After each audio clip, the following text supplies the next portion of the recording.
Welcome to our Rolemaster actual play session. Ain't No Place for a Hero is a campaign set in the world of Duranarki, the continent of men.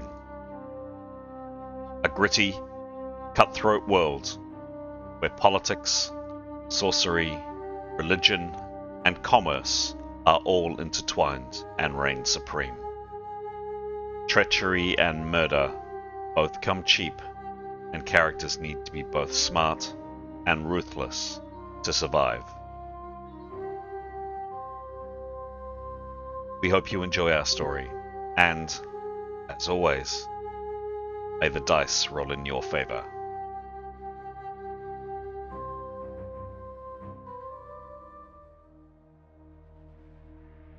This is episode 116 of Ain't No Place for a Hero.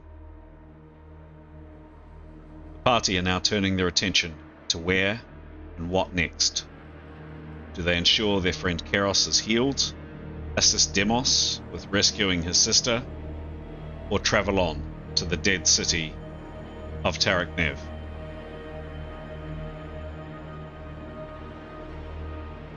We pick up the story as an angry mob has started moving towards the safe house that our heroes are located in a dead-end alleyway. Hello, I'm Chris, otherwise known as GM Chance, and as the words on the screen say, welcome to our story. And that story is Ain't No Place for a Hero. Speaking of heroes, these indeed are our heroes. These are the whopping 7, count them, 7 characters in play tonight. And in a second or so, I'm going to hand over to the players of those characters to introduce who they're playing this evening. Before I do, my regular habitual thanks, shout out, whatever you want to call it, just to our regular loyal viewers and subscribers and listeners and people that provide advice and thought and encouragement. It really is appreciated. Our numbers are growing, and we do this for fun, and we're delighted that our hobby, our story, is resonating with the people it's resonating with. What we'd say to you is, if you've just come across this game, perhaps either for the first time or you've maybe seen us a few times and you're enjoying it, is we'd really appreciate either a like down below, or even better, a subscribe. It really does help the channel grow, and it helps people like you find our content, find our stories. Right, as mentioned, I'm going to hand over to a pre-recording of the characters of the players introducing the characters they play this evening. And I'm pretty sure I've reorganized these. I'm pretty sure it's Mason on the recording. Fingers crossed. Take it away, Mason. Kia ora, I'm Mason, and for this episode I'm playing Demos. He's a very attractive, very hunky, very buff mixed man. Really great with his spear and shield, and he can whip out some swords if he needs to. He's not the most intelligent person, but he makes up for it with a lot of kindness, a lot of gentleness, except for when he's fighting. And he's been with the party for a little while, has thoroughly enjoyed his time with them, is very much looking forward to saving the world. And on the side, he is looking and hoping to find his long-lost sister that was kidnapped a long, long time ago. Hi, I'm Pete, and in this episode I'll be playing Leif. Leif is a half-elf warrior mage, which means he uses weapons as well as magic. He's a friendly fellow, very empathetic, and a really kind member of the party. Kia ora, I'm Alex, and for this episode I'm playing Keros. Keros is a young North woman. She's a weather mage, a pretty powerful weather mage with some very cool spells. She's quite sweet and kind, a bit emotionally labile, but wears a heart on her sleeve and a strong moral compass. She also has a companion, a cat called Victory, who's a very important member of the party, and Victory was rescued. Oh, there's Victory. a wee while ago from impending doom. Hi, my name's Giles, and for this episode I'm playing Tarquin. So Tarquin is a young, ridiculously good-looking half-elf.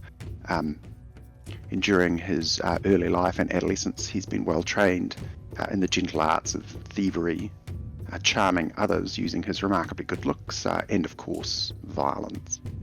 He is in his own way a religious man, and he's out looking for some understanding as to what's happened to his homelands. Hi, I'm Graham. I play Neathanel Sherakir. She is a Magent, which is a mix of stealthy skills, fighting skills, and magic skills, mentalism, magic of the mind. She is a complex character, something of a religious fundamentalist who believes in assassination as a sacred endeavour. She keeps that well hidden, however.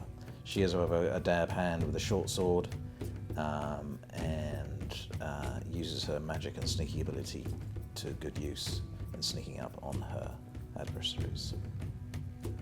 Hi, I'm Aidan and I'm playing Grey.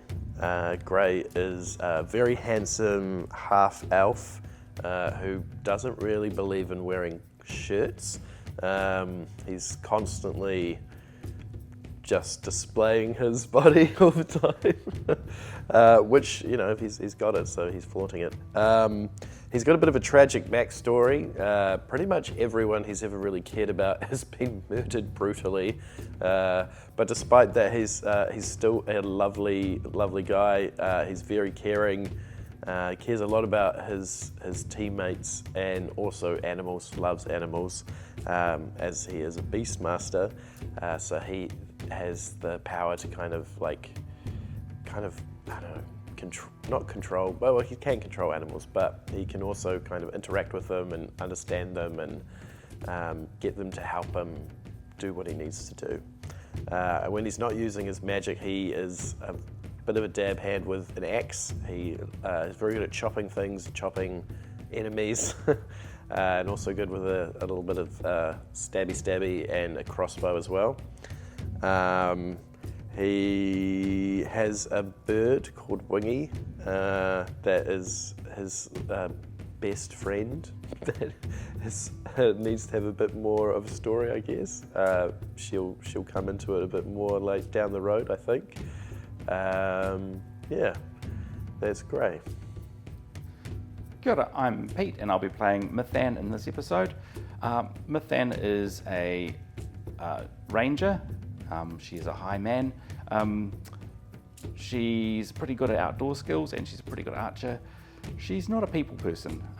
She doesn't really care about people's feelings, although she's beginning to in this party.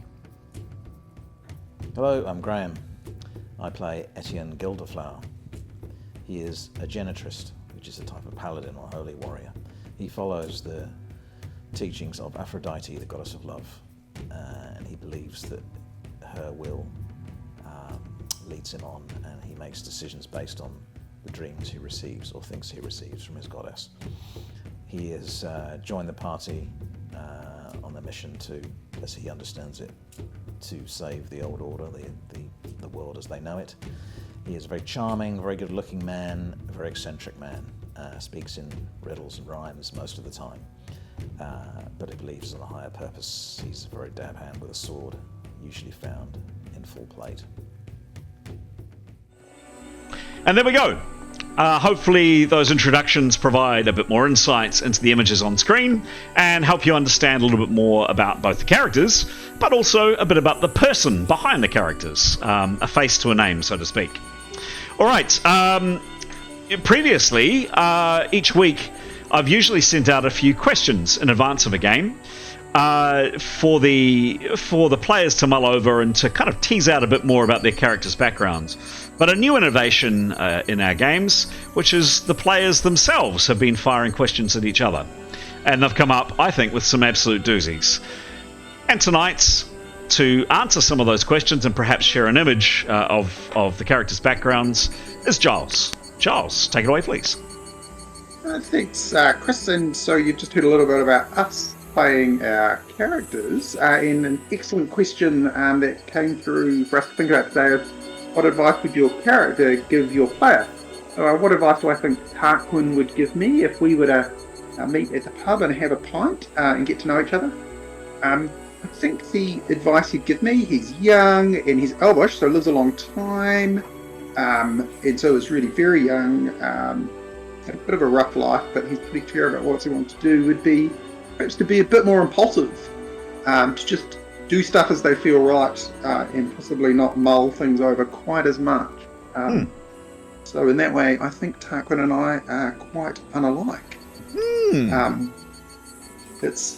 I particularly like the question too, who has the best legs, Grey or Demos? And the answer is very clearly neither.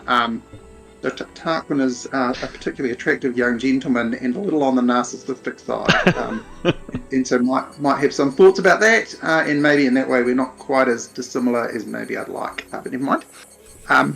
And on that note, I will hand over to you, Pete.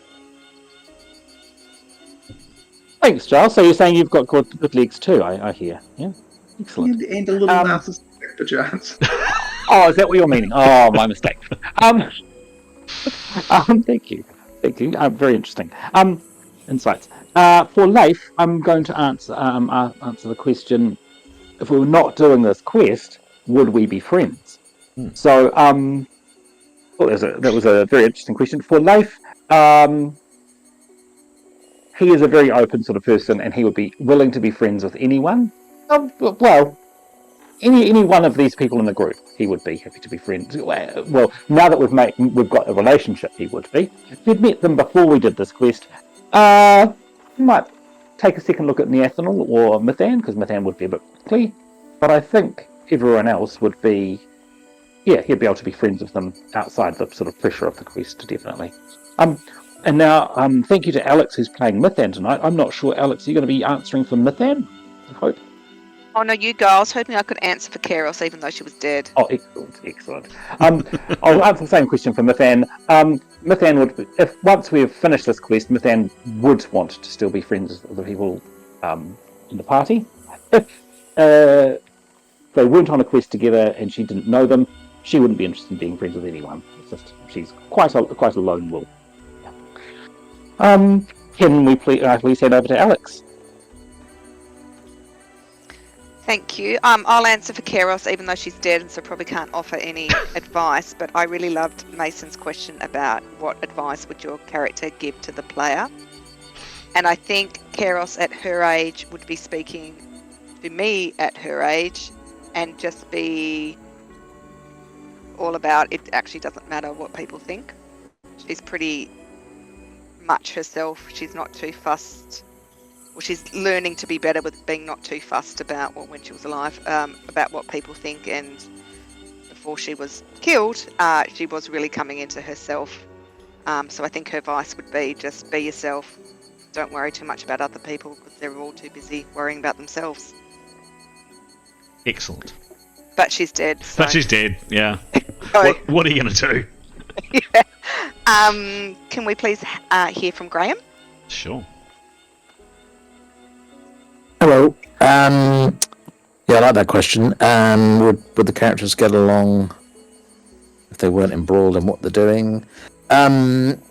Two answers there. One for Etienne. Oh, sorry, you got nothing else. No. All good.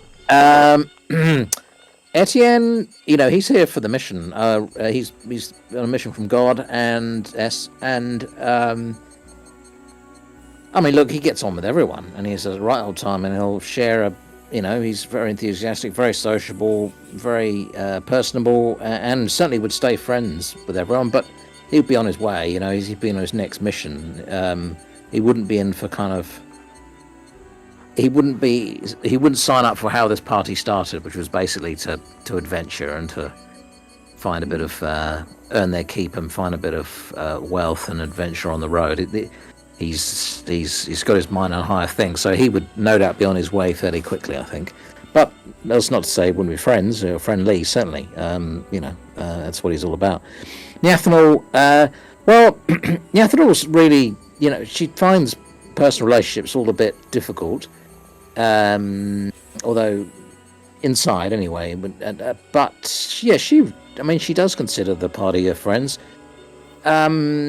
Quite what they'd make of who she is and what she's about if they knew everything.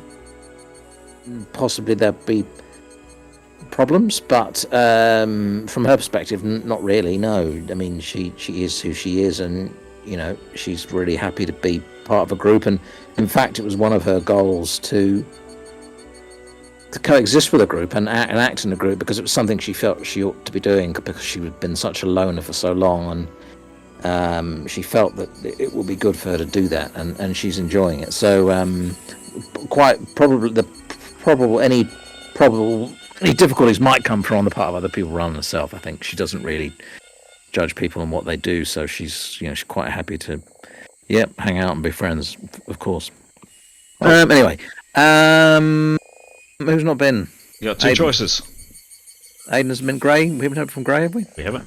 No, we haven't. I really like that question as well about what advice would your character give you, and if we could understand each other. I think Gray would say listen more and talk less.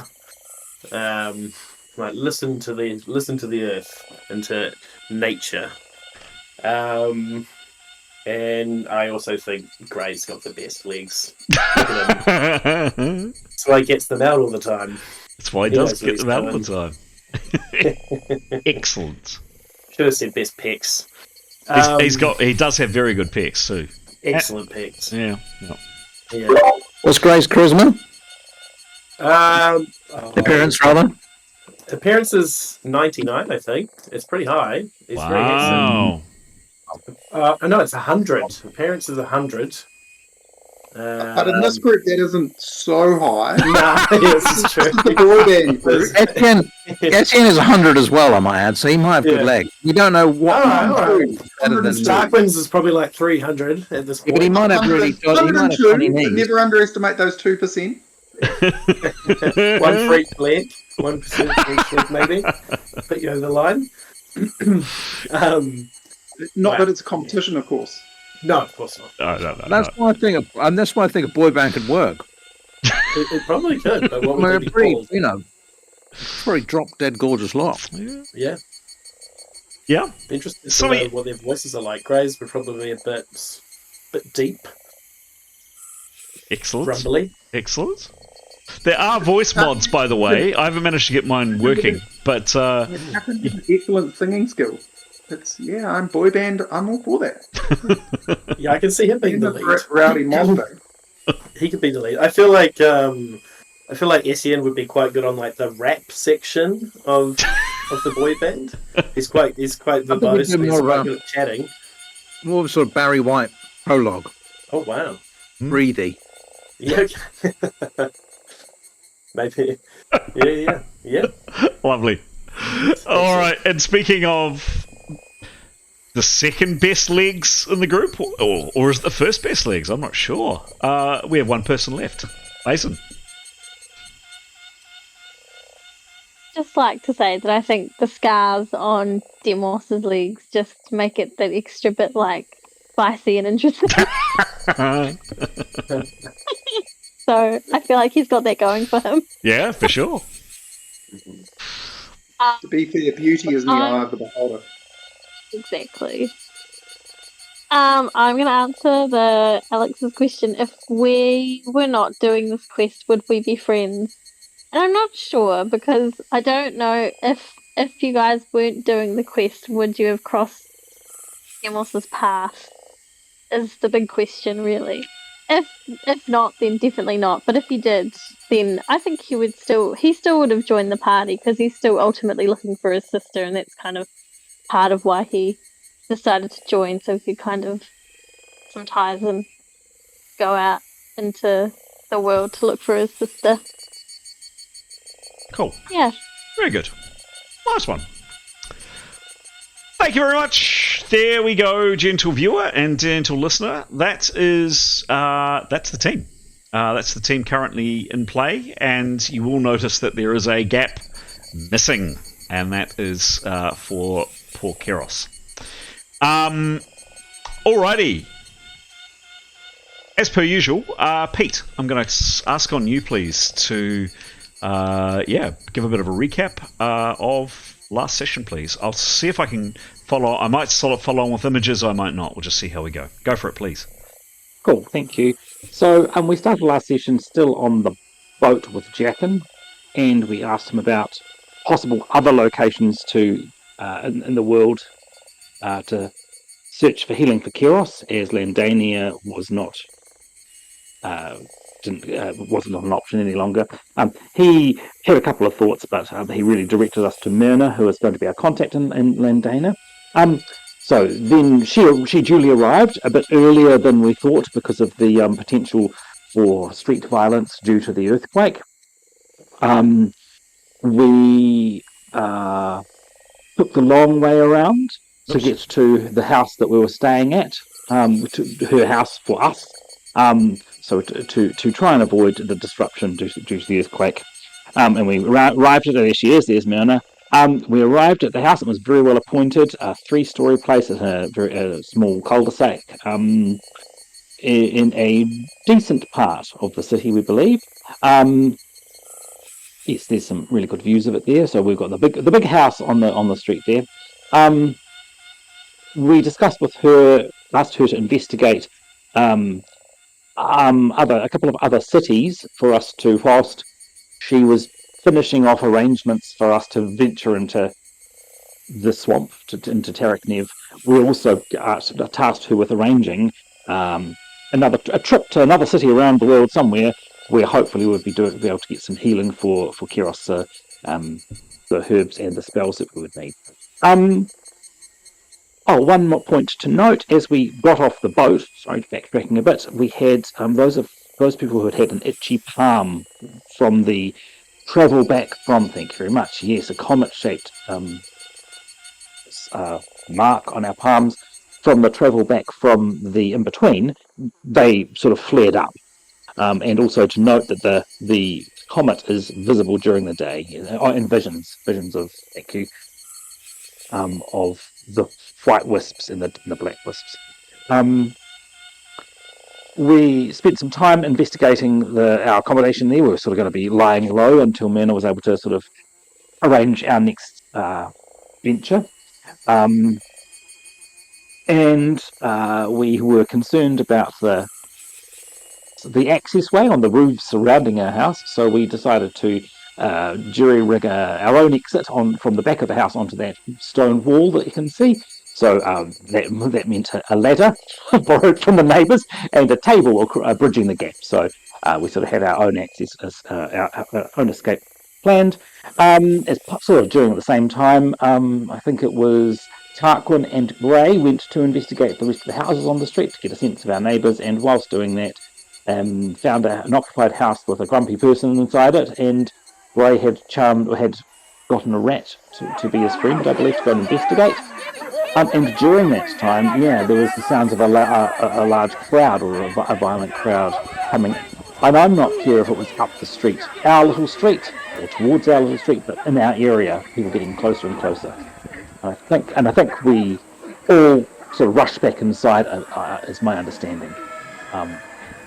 Tarquin and Gray came back inside pretty quickly. I think that's where we're up to. Perfect. Thanks, Pete. Any, I think we locked the door, didn't we? You did. Yeah.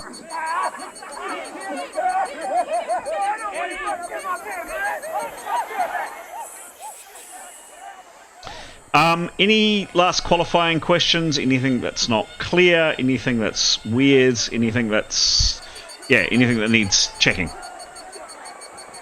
Did want to check exactly where this mob was, because we could look out a window and see them, but I wasn't sure if they're coming up our little short street, or... Funny you should say that. You can see them right here, out the window. Yes, they are. So that's... they're coming up our little cul-de-sac street that's got nowhere else to go to, apart from up our street. Yes. So they are definitely coming for us, is what it looks like, to us. Because there's nowhere else for them to go, right? That's what you see.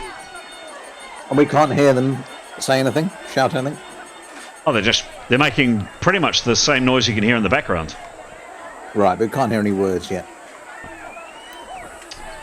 Any other qualifying questions? Anything that's not clear? We will be going directly into rounds. Still hear the cicadas in the background. Yeah. Any other questions before we kick off? Nope. Okay. Well, if we're all settled, if you've all got an idea about what you're going to do, let's start the game.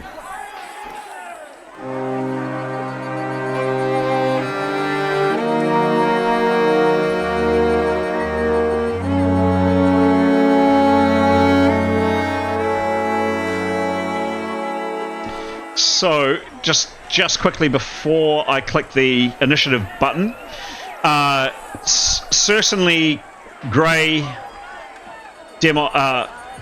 Askell. No, let's try that again. Grey, Tarquin, and I think Neathanol was on the ground floor, because they were definitely on the ground floor last time, because two of those characters were outside. And I think, did Demos go with them as well? I can't remember. No. Okay, so it was just those two characters. So those three characters are 100% on the ground floor. For the other characters, when it is on your turn, I'm going to give you free reign of the house. You can tell me where you are. Logically, what would your character be doing is probably what I'm seeking. A refresher of the house. Let's just to give you a bit of a refresher of how it's structured. So the house looks like that. First floor is sleeping. So there are some sleeping mats, etc. there that you've bedded down on. That is the window that is partway up the stairwell. You can see the stairwell here going up into this area here. And there's this weird ladder, precariously balanced, etc. with a table here. That's the top story. Next story down is and apologies for the weirdly floating bed mats, etc. Just simply the way the map works.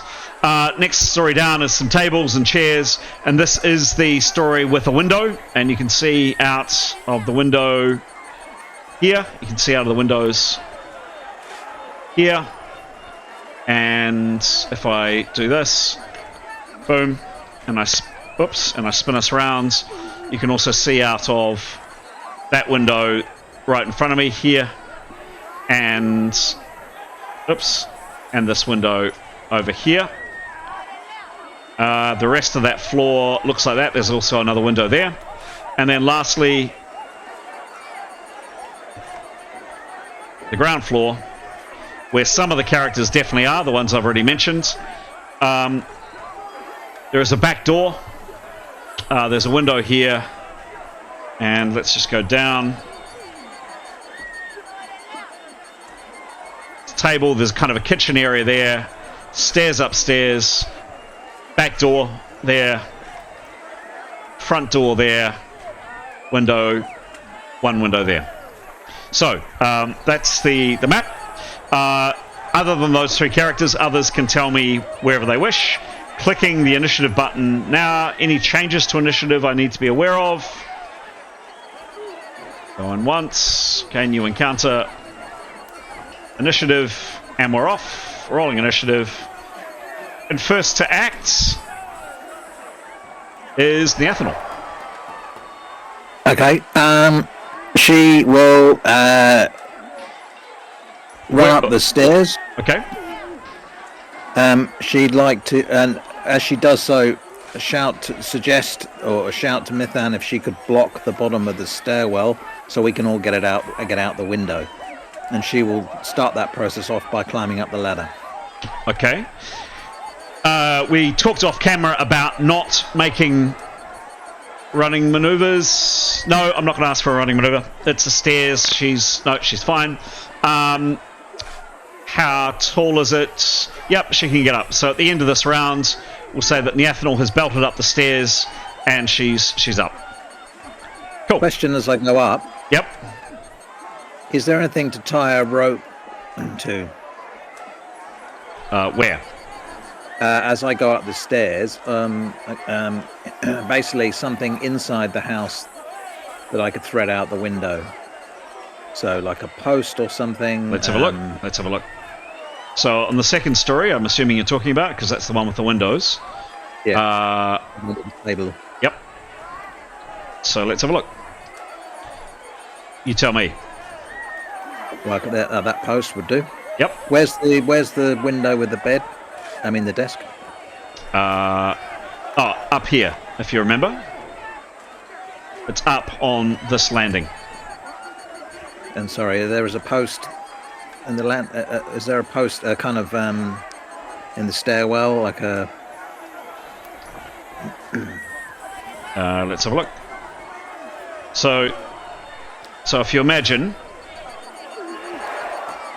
there is a very precarious ladder which is resting on that stair right here that goes up to that window up there.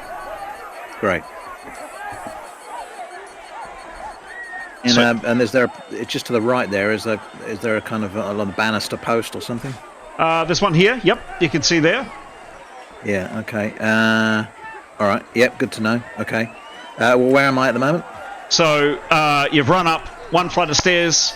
Can I find you? Can I find there? No, that's Sarquin. I can't find you, and I'm not going to move you. But she's up here. She's on this landing, at the foot of the ladder. And that's the end of turn. That's the end of turn. Yep. Okay. Next up is Etienne. Oddly enough. Well, he thinks that's probably a good plan, so he'll follow Neathanol. Okay.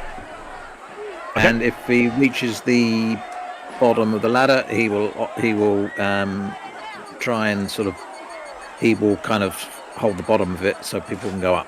Okay. Cool. And obviously, okay, and people are telling me obviously what, if any, gear they're taking as well, because I'm not going to assume anything. Okay. Everything. Well, in that case, you'll need at least a couple of rounds to collect stuff. Oh, had we dumped our stuff? Yes. Yep. You've been there for hours. All right. I'll go and get It's all upstairs, isn't it, Chris? Yes, it is. Yep. All right. Go and get packs. Okay.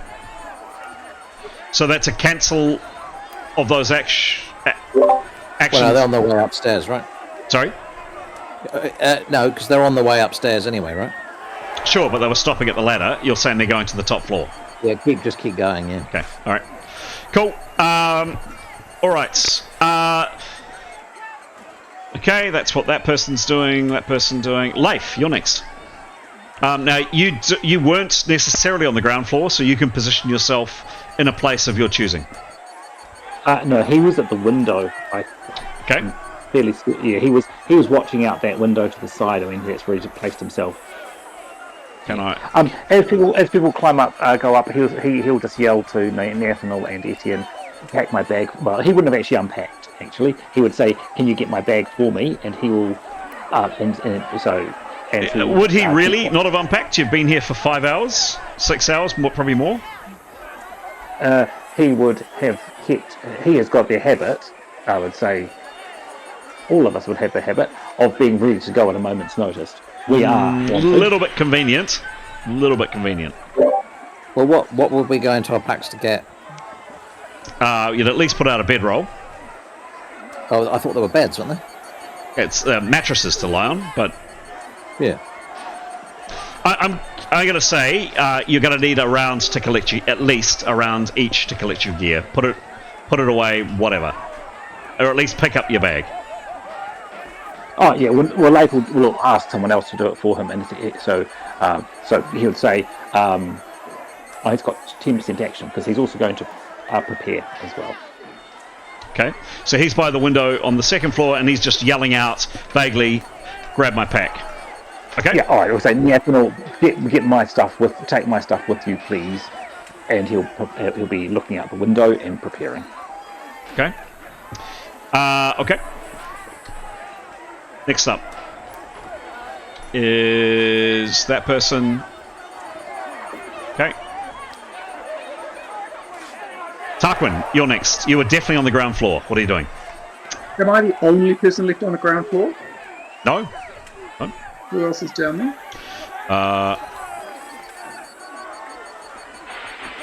Whoops. At this stage, I definitely know that Grey is there. I don't know because people haven't said where they're starting, but definitely Grey is there. That's all I need to know. And did we barricade the doors? They're barricaded, aren't they? So the crowd can't stroll in. They're not I mean, what do you barricade with? And it would take some time to do that. I think we did that at the end of our last game. You were talking about beginning to do it, sure, but what is barricading? You've got some tables and some chairs. A table and some chairs. I'll ask you a different question.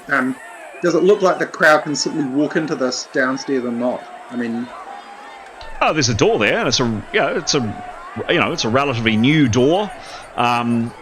It looks pretty solid, and you've locked it. You definitely said you locked it last time. Okay.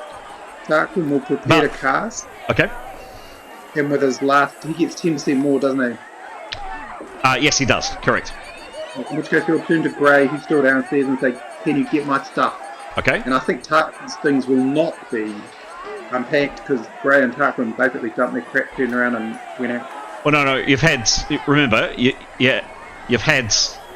arrived here around 4 p.m. This is happening around 8 p.m. You've had hours to PM this house. So where does he position himself, please, Tarquin? He's going to position himself close to the stairs. Okay, so you tell me where. Ready to help Tarquin. About there? Close to the stairs, 10% will allow. Yep. Can you tell me how far does that lead into the door? How many feet? Sure. 21 foot. Perfect. And how many feet up the stairs? The ladder? Call it... You could be up there and around. Oh, no, I want to know how far it is. I'm not sure if I'll be able to accurately measure it. Roughly. Is it going to be 20 feet, 30 feet, 10 feet? 10, 20... Call it 35 foot. Perfect. Okay. And has he got any more action after asking Grey to get his stuff? Can he talk to him anymore? Nope, because he's preparing for 90. He's moved for 10, and he's got 3 words. Fine. Grab my stuff will do. Cool. Thanks. Okay.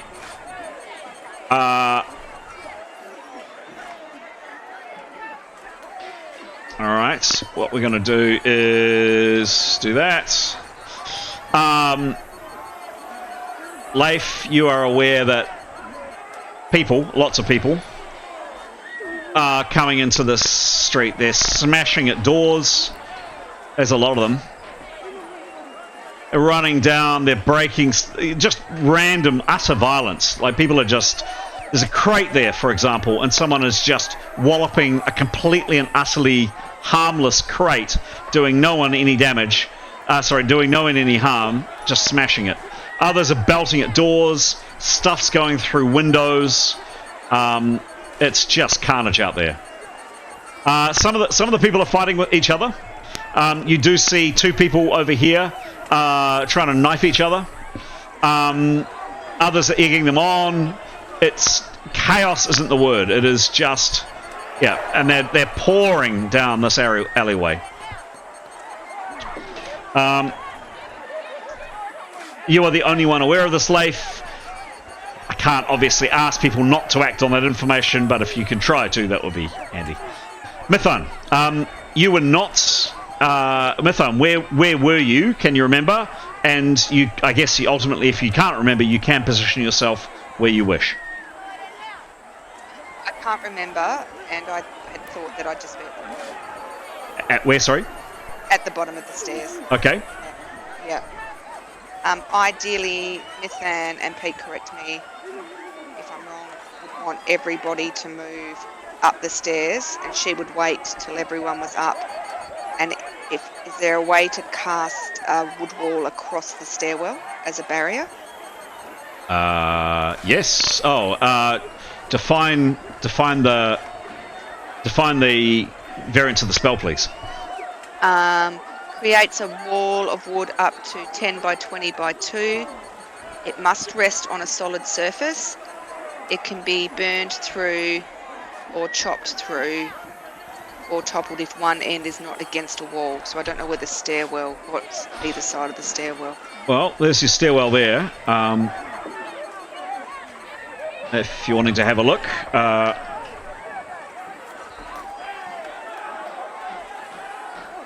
There we go, that's probably not a bad view. Distances...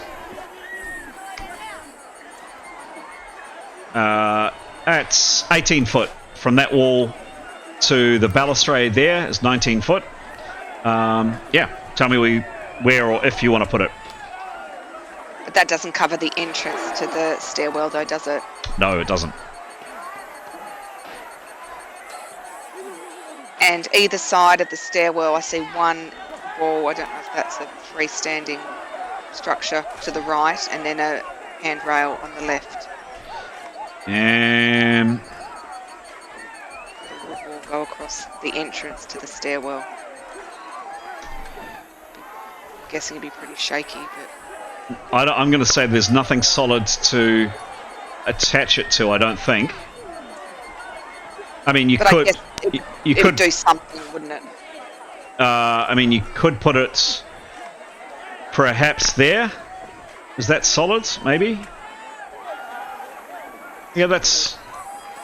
Does it say about an intervening barrier in the way, or doesn't it matter? It doesn't mention it. But I guess people are just going to climb that. Can I jump in? Just like it says up to, so it doesn't have to go for the whole length. Oh, so could it just sit snugly the size of the length of a step? Yeah, that's kind of what I had in my head, like that. Yeah.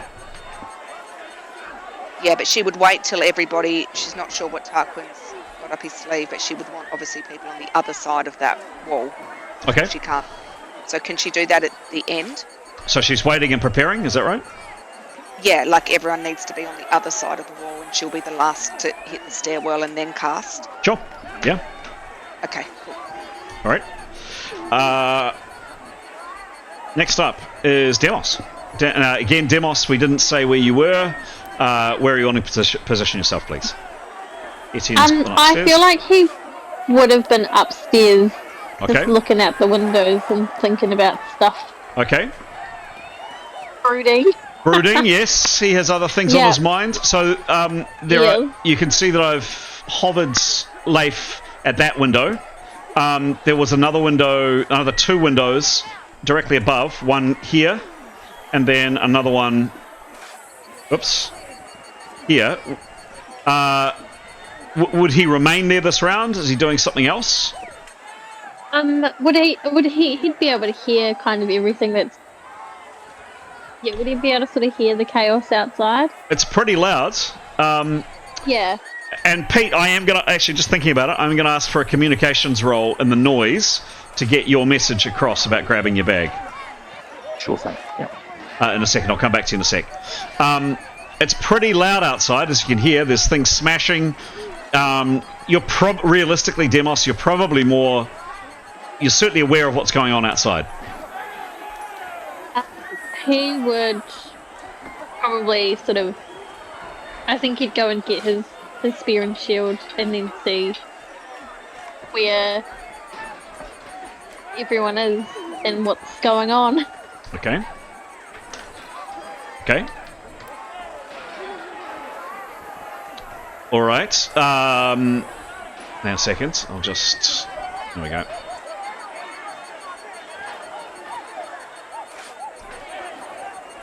Just doing a bit of GM Jerry pokery. Excuse the OneNote little thing there. I'll just wait for that to do its thing.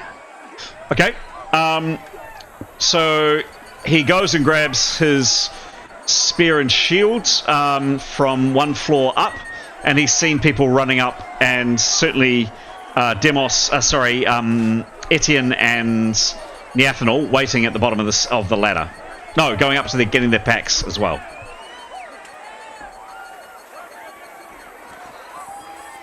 Okay, we'll leave it there for Demos. Yeah, I think so. All right, cool. Pete, can you please make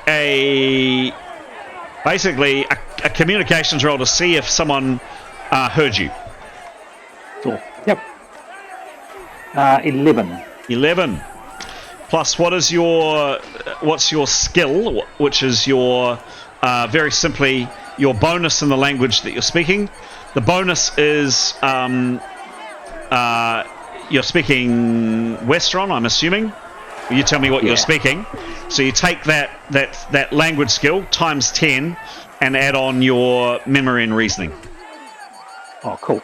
Oh, yeah, so he's speaking, it was Neathanol. Was it Neathanol? Yes. So, Westron, I believe, so 6 times 10 is 60. Yep. And memory plus we're using half, is that right? Yes, exactly. Added together in half. 8 plus 10 is 18, so 9. Plus so 69. 69, cool. All right.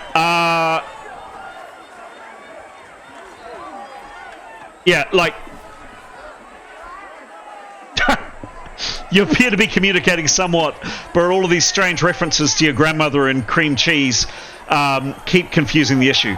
Keep trying. Communication was 5 ranks less than normal. Look, it wasn't an outright failure. Neathanol definitely picked up. Bag, get, and that was enough. Yep, the message got through. Context. Yep. Yeah. Cool. Context. Yep. Brilliant. Yep.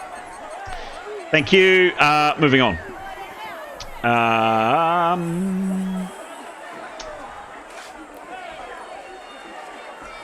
Has everybody had their turn? We haven't had Grey yet. Now we've had Grey. No. Now it's Grey's turn. Grey, you were definitely downstairs. You now can control a rat. Yes. What are you doing? And what's the range? What's the range of the control, please? The range is 100 meters. Okay. He would he'd be sending that rat out. Yep. Out one of the windows to kind of crawl amongst the people and see if he can hear anything that sounds like they're coming for us. Okay. Oops. So your rat was originally going to be going into this house. Yeah. If you remember. Yes. So you get it out, and it scuttles out, and it's here. What's the description of the spell, please? Sure. The description is...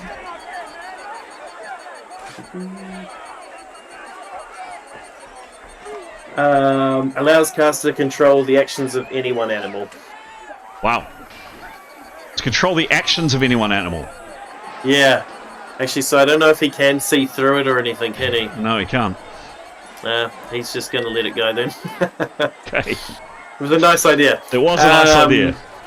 Yeah. So, unfortunately, cancelling a spell takes 1 round. Okay. So for this round, he's cancelling a spell.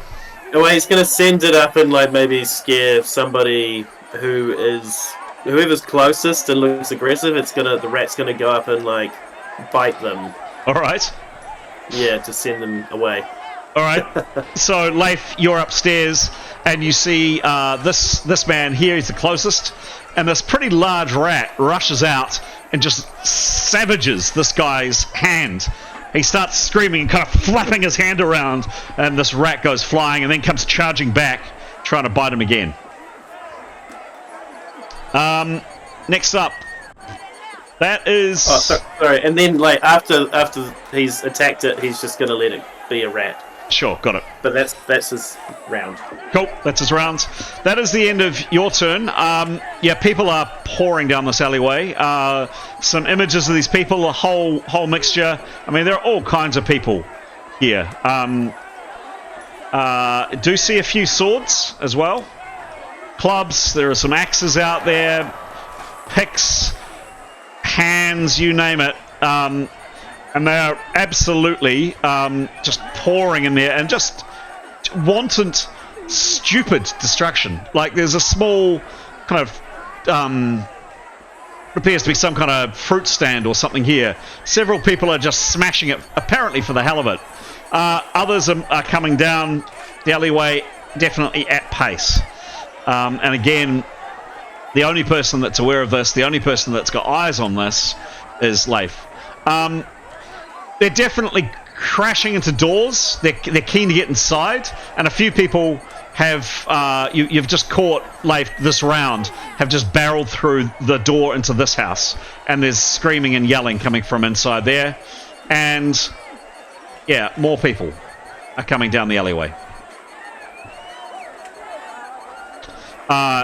Checking windows, checking doors. It's just mayhem out there. Oops. We don't have the person inside yet. Can Miss Anne do her thing and check if everyone's gone up the stairs? Or do I wait for the next round? We wait for the next rounds. Okay. And the answer is no, they haven't. All right.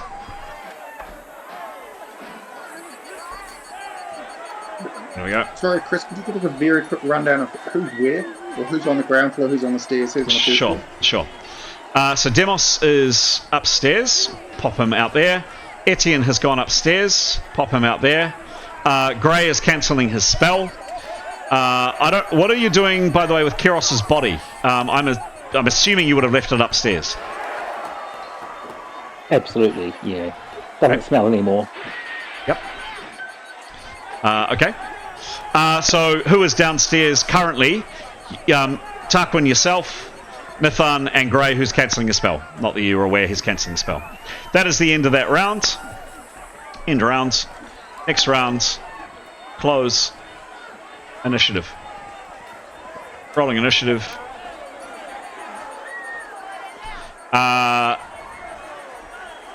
Ethanol, you've hit it upstairs. You're frantically either grabbing stuff or ramming it into your pack and just generally collecting your gear. That's probably all you can do this round, other than your 3 words.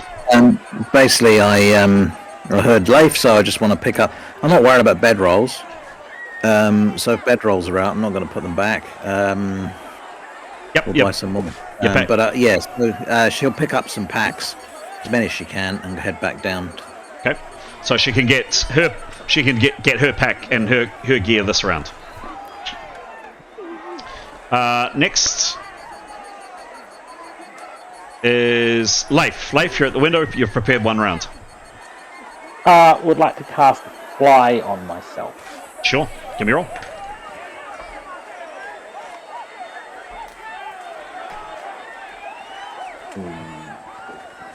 Woo! 25. I'm glad I prepared. 25 minus 15. Minus 15. Yeah. Yes, minus 15.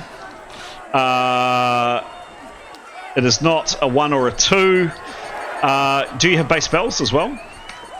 He does, surprisingly. How about that? Well, let's see, yeah, plus 8. It's 8. Lovely. That spell, that if you hadn't prepared Leif, that could have been tricky. Yep. Spell is successful. You've got 25% action left. Awesome. He would... 25. He will use an opportunity to yell to anyone else who comes up the stairs, because he wants to... So if they come up in a later turn, he'd like to use however much action he needs to communicate with him, but otherwise he wants to keep watching out the window. So how does he... he's got his back to the stairs. How does he know if someone comes up? He'll keep... Well, I suppose he'll... If he can't listen out... sorry, I need to look at the map. Is it... They go through the same room as him, or is it sort of an enclosed stairway? I can't quite picture. It's oops.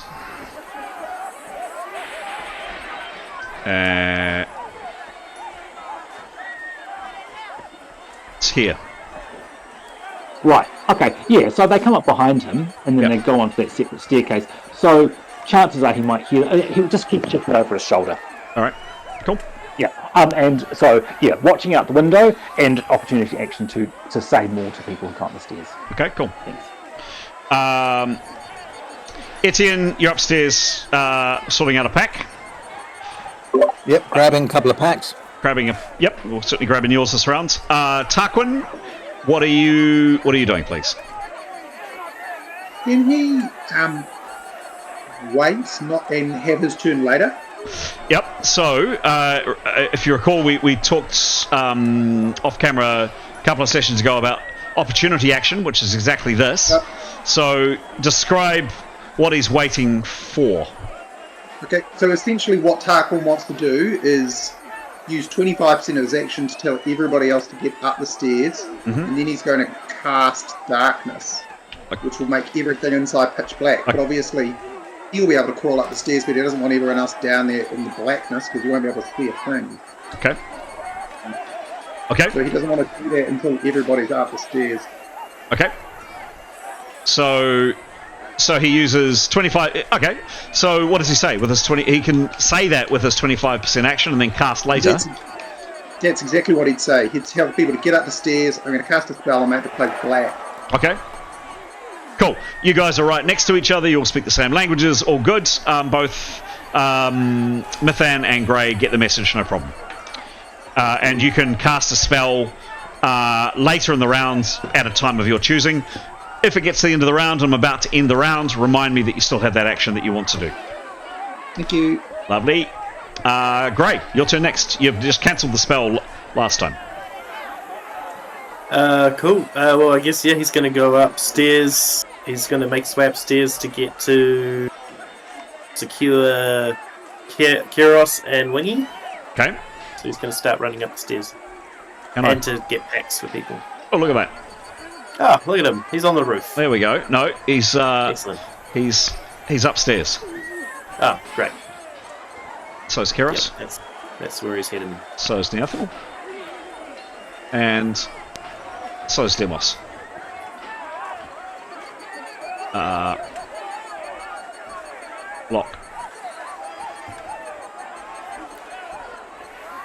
Lock, lock, lock. Lock. Lock. And lock. Cool. Alright, that makes it a little bit easier. Alright, cool. So you belt upstairs. Yeah, that's definitely your entire round. So Grey, you're upstairs. Mithan.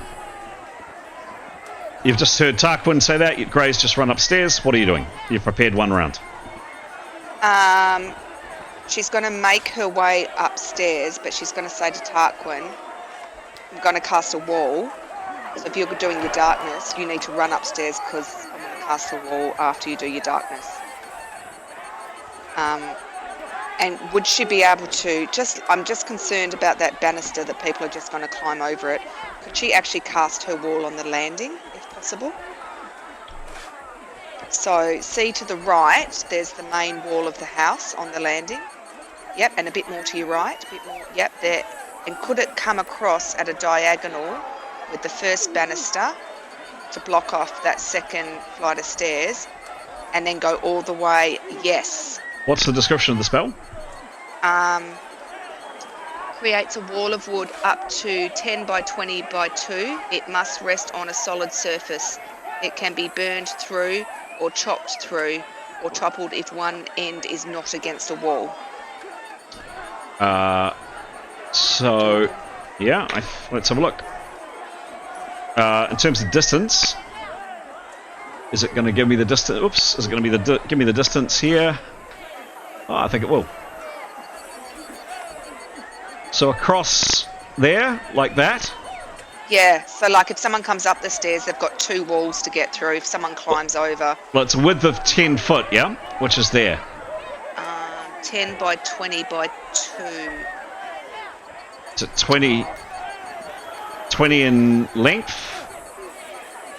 Yeah. It is? Okay. Yeah. So, yes, I'm saying you could put it there. Yeah, I want Tarquin on the other side of it. I guess the key point is... What angle are you wanting the wall at?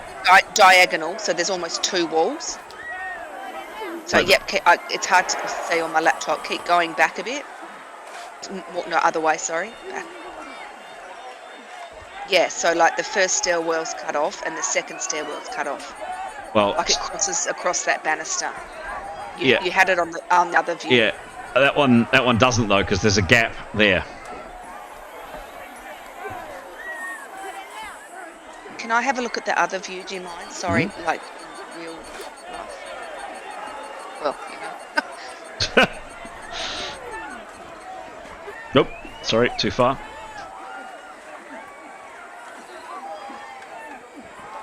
So that corner through the banister. Oh, yeah, so like that. Yeah. Yeah, that's better. So it's almost like 2 walls. Yep. That's 15 foot. Yep, that would do it. But the point being, Tarquin needs to do his business first, and then run upstairs, and then I'll cast. Okay, so what do you do this round? I will move up to the second flight of stairs. So that's a distance of 12 foot. What's 10% of your base movement rate, please?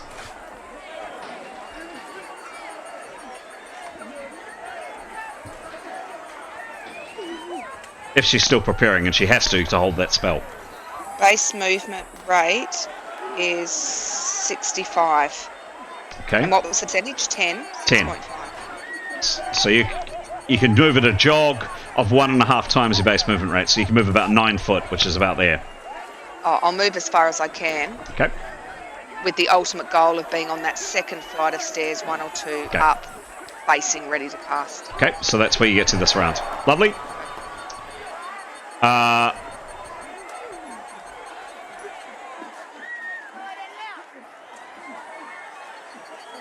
That is the... Oh, no, it's not. Demos. What are you doing this round? So he's got his spear. He'd head back down the stairs. Okay. Towards... Towards where, sorry? 3 floors, right?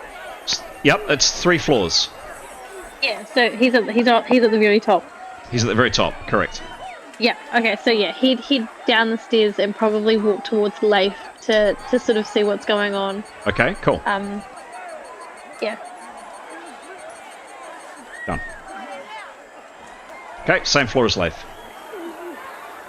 Cool. If he's walking, yeah, that's probably about his turn. It's definitely getting louder outside. There's sounds of breaking glass, like right outside the house you're in. Next up, I think that's it. That is the end of the round. So, Chris, before the round ends, can I ask a technical question? If I dump this place into blackness, does that mean Mythdown will lose her preparation? Because she will be caught in that blackness. She knows what's coming. Describe the spell. It's going to make the place utterly black. What's the blacker than the darkness? What's the place? What do you mean by place? Well, what's the distance of the spell? The radius of the spell? Well, up to 100 feet, so he's going to cast it, which is why I asked you about the various distances. So he's going to cast that spell sort of 25, 30 feet, so essentially it's going to make the entire ground floor black, the stairs black, but it will stop just before the table and rickety chair thing, which is, I think you said 32 feet or something away. So hang on. Please describe exactly what the spell says. Create an area up to 100 feet in radius, about a point touch. The point is not mobile. Darkness equal to the darkness, darkest not. Cool, and it's a radius of 100 foot. Correct, so it's going to be essentially a hemisphere. Yes, got it. Cool, okay. Up to was what I was listening for. Cool. Up to it is. So your question about Mythdown was what? Well, she will be enveloped in the darkness because of where she is, but nobody else will be. Correct. Will she lose the preparation of her spell if she's enveloped in darkness? Correct. She will be enveloped in darkness. She wouldn't lose her preparation, but she will be in the pitch. She will be in pitch black. Perfect. I'm going to cast that spell. Cool. Done. You've prepared 1 round. Give me a roll.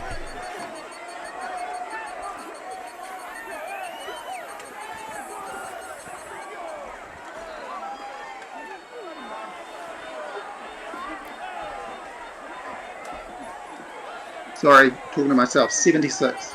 76. Didn't need to prepare, did I? No, you didn't. 76. I should have told you earlier, Dando. That spell goes off. So So it's a distance of up to 37 foot, yeah? Because it can't be any bigger or smaller in your hemisphere. So that is a distance of, from you, 37 foot. That's out to about... Let's do this, just so I can see. It can be a distance of 100 foot. No. Yep, it can be, but you have to make it a distance of 35 foot, because if it's more than 35 foot, it'll cover the bottom of the ladder. Correct, that's right. So 35 feet's what he wants then, that's exactly right. Right, so 35 foot is there, so it will go out, enveloping part of the neighbour's house. It'll come around there, it'll be all of that. It'll be all of that, it'll be all of that, and it'll be all of the second floor. Demos and Leif, you are now enveloped in darkness, along with Mithan, and you cannot see. Please act accordingly. Mithan knows what's going on, but your characters are blind. Completely blind. Why are they enveloped in darkness? Well, I wouldn't have known that, but where they are. No, you wouldn't have known. Exactly. Doesn't matter. Yep. The answer to the question, though, is because they're on the second floor. People on the third floor are fine. People on the second floor aren't fine. Cool. And you have 25% action left, Tarquin. No, I don't, because I moved for 25%.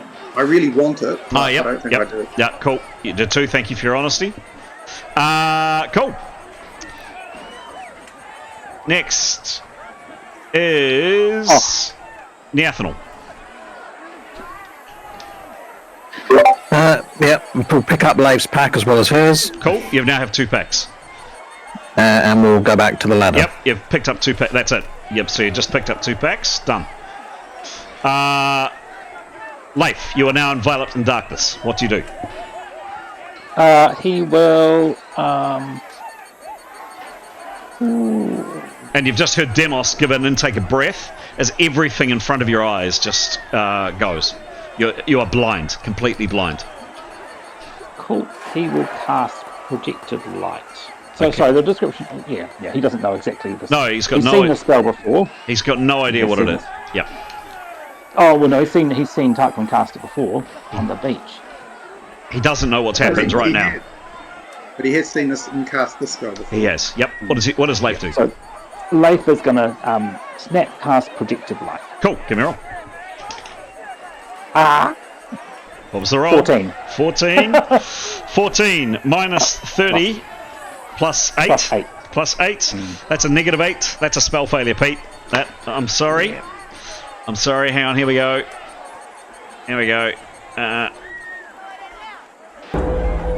Boom. Boom. Give me a roll. 3. 3. That is. Why do people never roll more dramatic on spell failures? That upsets me. You asked Gaskell. True. Momentary lapse in concentration delays spell casting for 1 round. So you can nothing else this round for you, Leif. You can try again next round. Sure. That's it for your action. Next up is Etienne. Picks up another pack. Cool. You now have 2 packs. Tarquin, you've just cast the spell. What do you do?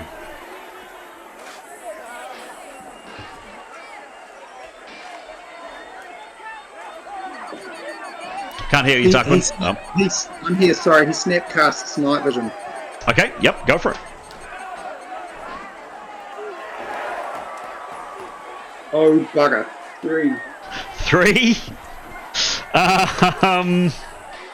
Yeah, that's also not great. 3 minus 30. Do you have a base spells? Yeah, 7, but not 100. Yeah, not 100. That is also a spell failure. Roll the spell failure in 1 second. Please. 48. 48. A little bit more dramatic than Leif. Momentary mental lapse causes caster to cast an ineffectual spell, but not lose the spell points. So there's kind of a fizz at the end of your fingers, Tarquin, but you don't miraculously lose the power points. And I'm going to say that's it for your round as well. Okay. Gray, you're upstairs. You've grabbed your pack, I think. What are you doing, please? He would. I mean, who's up there with him? Neathanol, Keros's body. All those characters. So yourself, Neathanol, Etienne, and dead Keros. I guess he would be asking them to help him maybe move Keros to a safe place. Like maybe if they're planning on going up that ladder, maybe they start moving some of the gear and Keros down to where that ladder is so that they can make a hasty exit with it. Okay. Yep.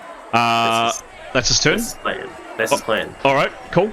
And any other? I mean, that would have taken, say, call it 15%, maybe 20%. He's also keen to. He's packed up Wingy as well. Wingy's not packed up, but Wingy's with him now. He would have gone to Wingy, got her out of her cage or wherever she is, and got her with him. Cool. Does she have a cage? Didn't know that. Actually, I don't know if she does have a cage. No, I think she probably was just on a roost or something. Okay. He's called her back. Cool. Very good. Lovely. And Victory? Oh. Victory. Can someone just roll a random roll, please? If it's a low roll, there could be a problem. No. Oh, I was going to say me, but now I don't want to roll. Although I have got the winning lotto ticket. Somebody else roll. Yeah. Keep your. Oh, 82. 82. Yeah, Victory is right by Keros's body. Oof. Okay. And can Etienne respond to Gray this turn or not? Come to his turn. Yeah, sure. All right, on it. Mithun, your turn. It's now utterly pitch black. You can't see a thing. You can't flap your hand in front of your face. You are blind.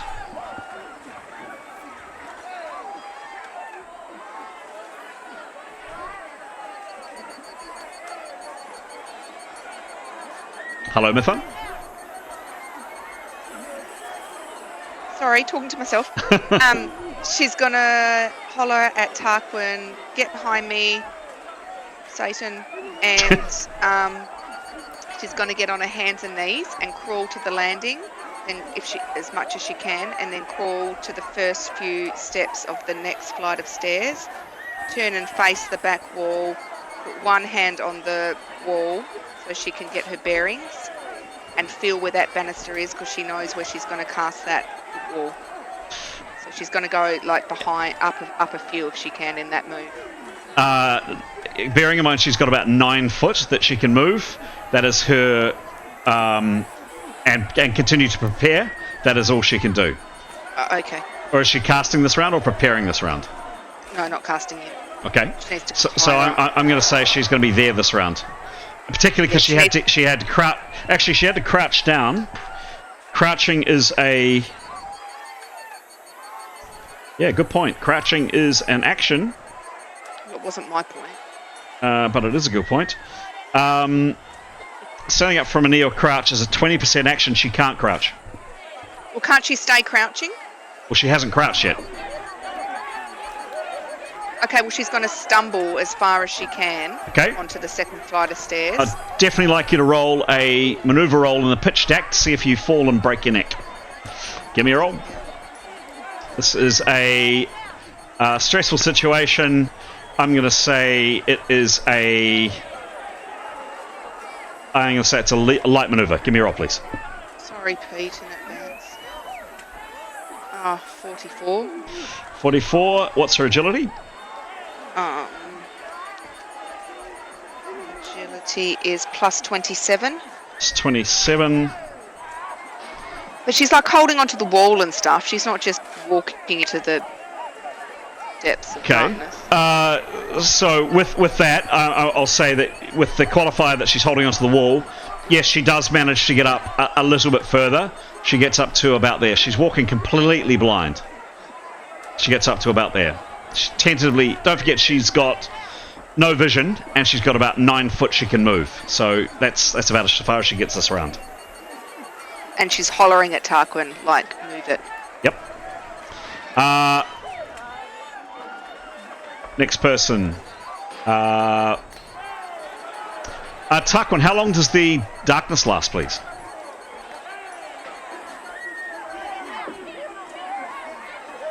The darkness lasts 50 minutes, but I can extinguish it at any time.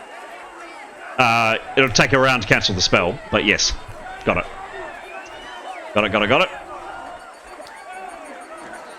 Okay.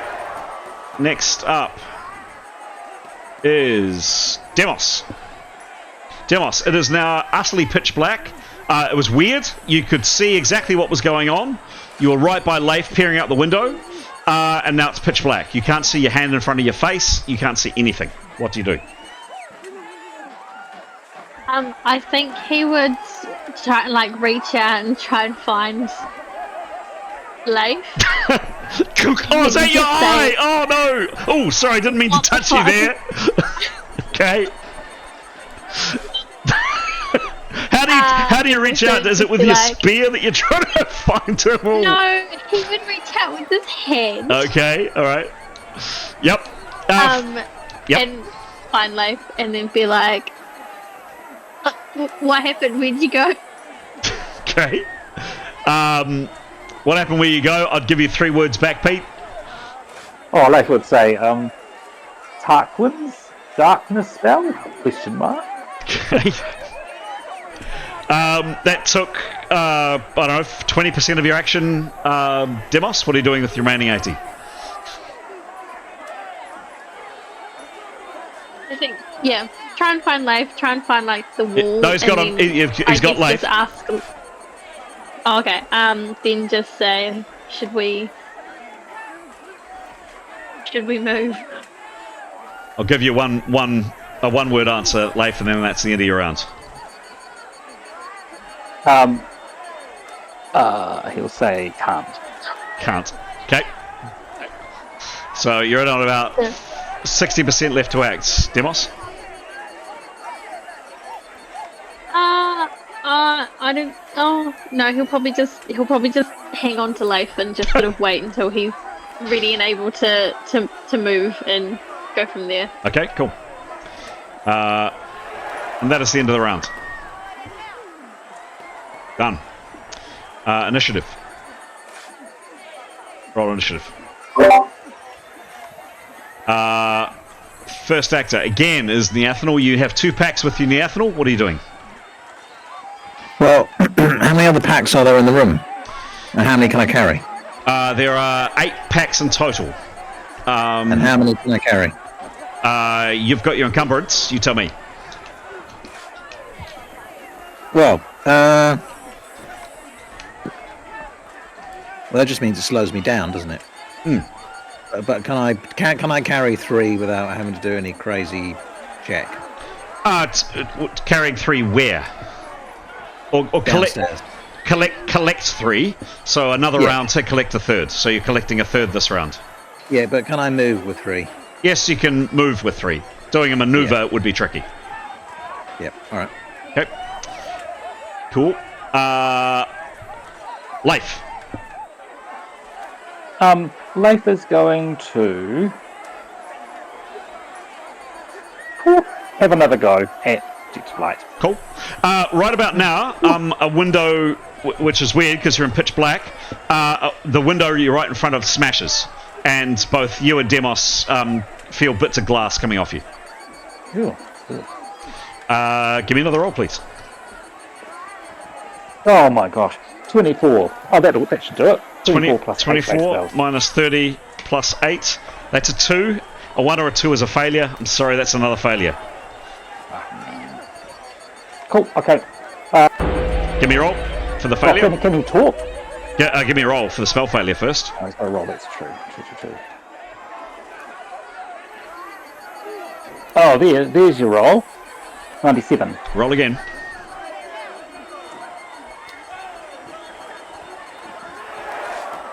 Uh-huh. 95. Roll again. I think you jinxed it. 91. Right. 2, 8, 3.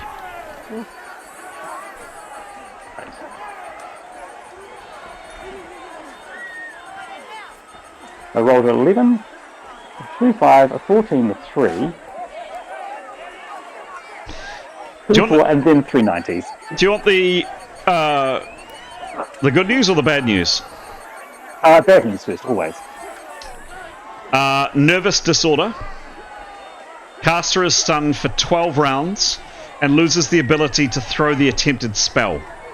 It may be relearned after 1 year. You've lost the ability for 1 year to cast that spell. That's not good news. Do you want the good news? Yes, please. You didn't roll. Caster suffers a severe stroke and falls into a 3-month coma. Thanks for the perspective. I agree. You are now stunned 12 rounds. You can no longer cast that spell for a year. So he'll say to Demos, he'll try and explain the situation to Demos. In three words. Oh, no, that's casting a spell, 75% action. I'm saying it was I'm being really generous with 3 words with an exceptionally lethal spell failure. Pete, you have 3 words. He'll say, I need help. Cool. Oh, no, I am stunned. Basically. Okay. Cool. Tarquin, what do you do?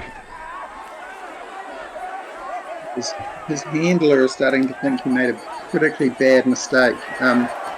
He's going to use 25% of his action first to talk to Mithan to say, I'm going to cast night vision and come and get you. That's what he's going to say in 25% of his action first. Cool.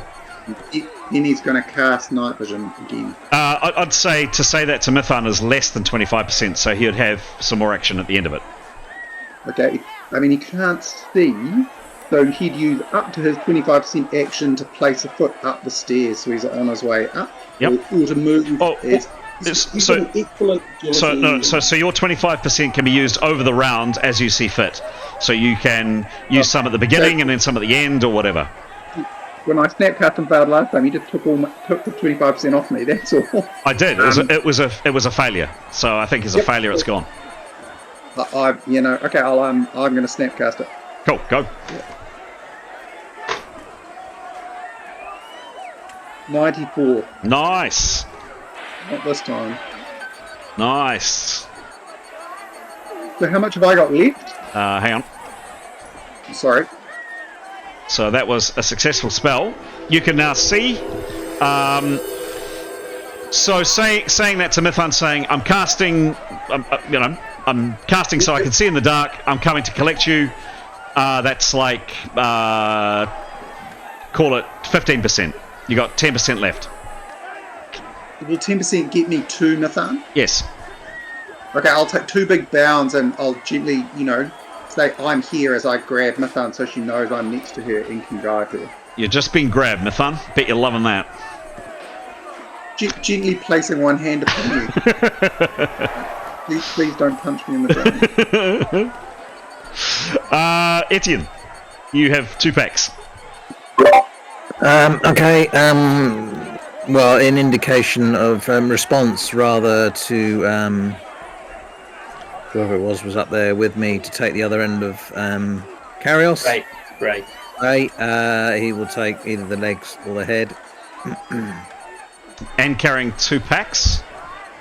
Well, presumably he can put 1 on, can he? So he can't carry 2 packs and Harris' legs. Is that what we're saying? He's got 1 hand. Oh, yeah. All right, just 2 packs then. Okay. Yeah. All right. Yeah, we'll have to come back for Carrios. Okay. I'll send someone else up.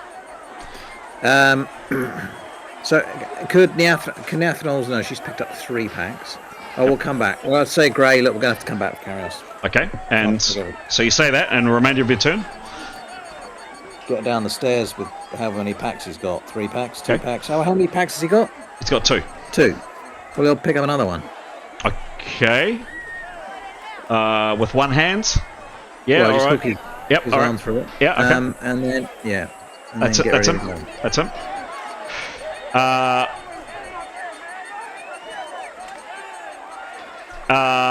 Demos.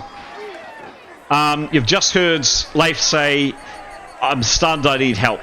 Words to that effect.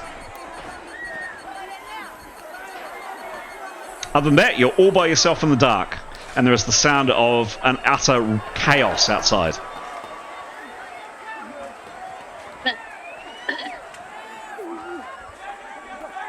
Demos would try and kind of... So, Leif is stunned, but can he still, like, move and walk? Yep, so description of stunned, well, not that your characters know this, but stunned for this number of rounds, the target may not attack, they may only parry with half their offensive bonus. Normal DB to just quickness, shield, etc. is not affected. The only other actions are allowed are movement and maneuvers, both minus at 50%. So Leif can operate at 50%. He can kind of shuffle along, but he's in a pretty, basically, imagine getting whacked in the head with a frying pan or something. His head, not that you know this, but his head's reeling. He's just not able to concentrate. He's all over the place. Yeah. Demos would try and help him to like stand and just try and shuffle back towards, or shuffle away from the window and towards the stairs that go back upstairs. Okay. So you don't make a lot of distance this round because you are in the absolute and utter pitch black, but you start moving this way with Leif a bit where you think the stairs are. You hope you've got it right. You really can see nothing, absolutely nothing. And you've got Leif with you, so you think you're moving this way. Could you just give me a roll, please, Demos? Just a general roll. Yep, when my phone starts thinking.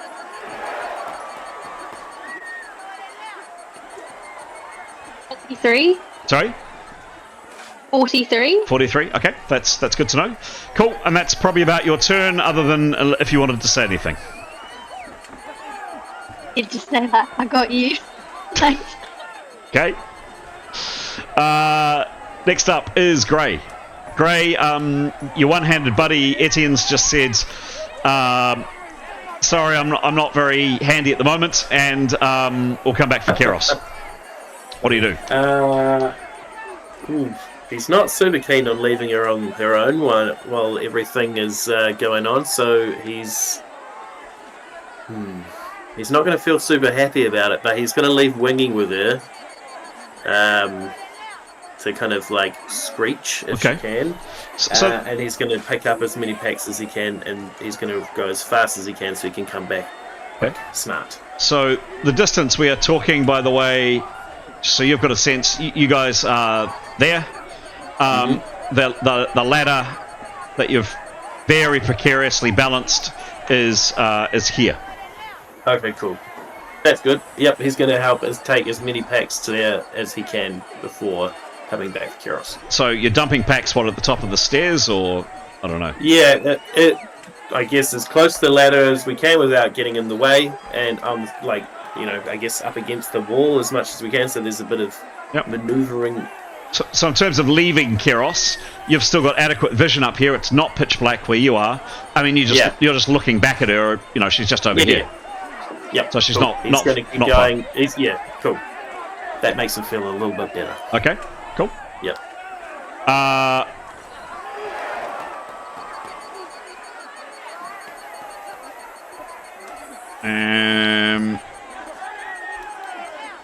Mithun, we'll just head down to you.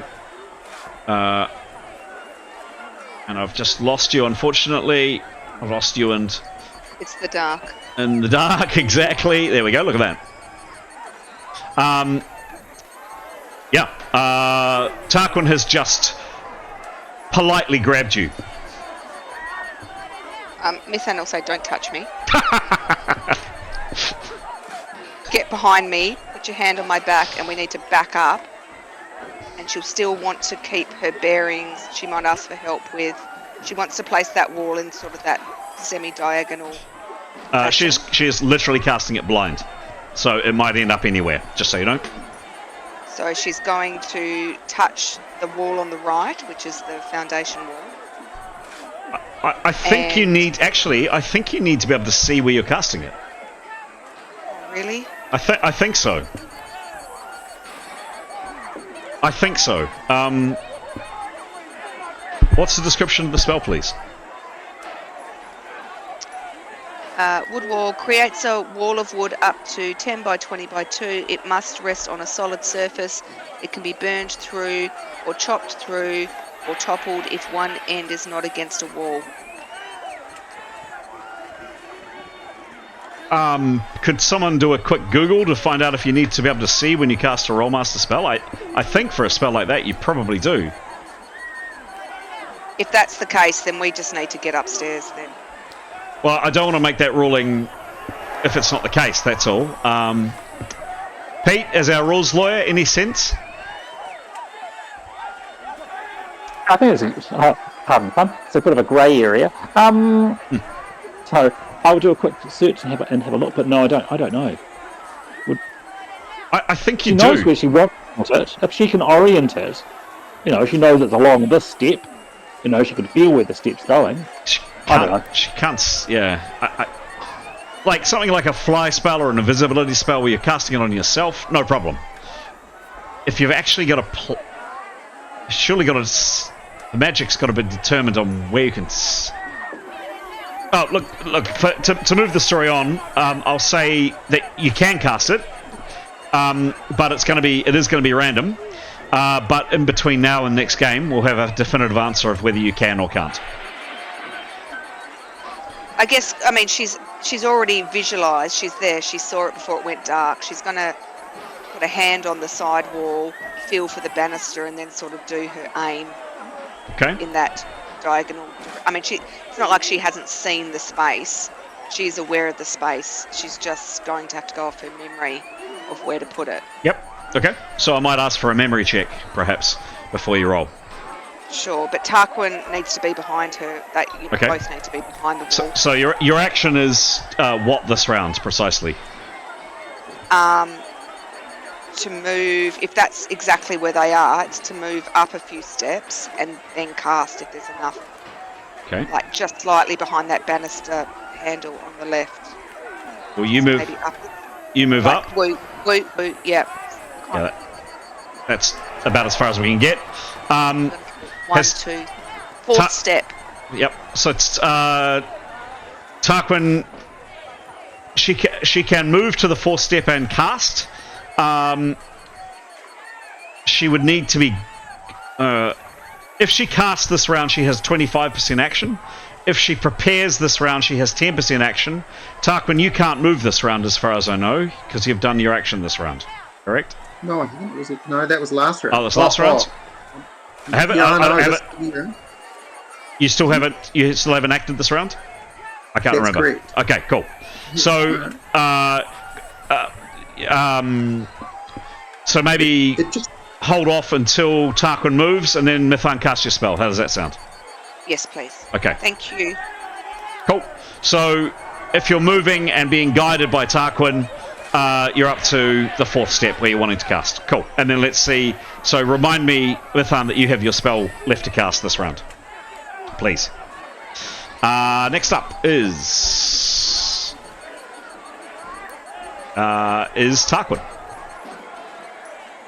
Okay, so all I'm going to do is move up to where Mithan's going to want to stay to cast his spell, and then I'm going to move as quickly as I can up to the 2nd floor and essentially glance around to see who's there and repeat the same thing. I cast darkness, I can see, are you all right? Okay, cool. So move past Mithan. Now you can operate as per normal, because you can now see. So, Mithan, as soon as you feel Tarquin go past you, you can cast if you wish. But I'm going to ask firstly for I'm going to say a hard -10 memory check, please. Okay. It's dark. There's noise. It's confusion. Were you right or not? 75. 75. Plus 1. 75, -10 plus 1 is 66. You have the memory. of an elephant. Yes. Mithran, She and does you- not want to be touched by a man on the stairs. And you're pretty sure you know where to cast it. You've prepared for how many rounds now? 3, I think? 3. 3? It's 3. So +0 to this roll. Give me a roll, please.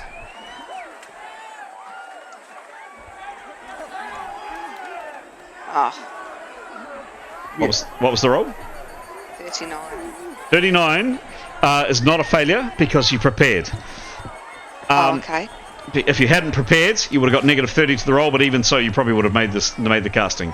That was a successful spell casting. Oh, thank God.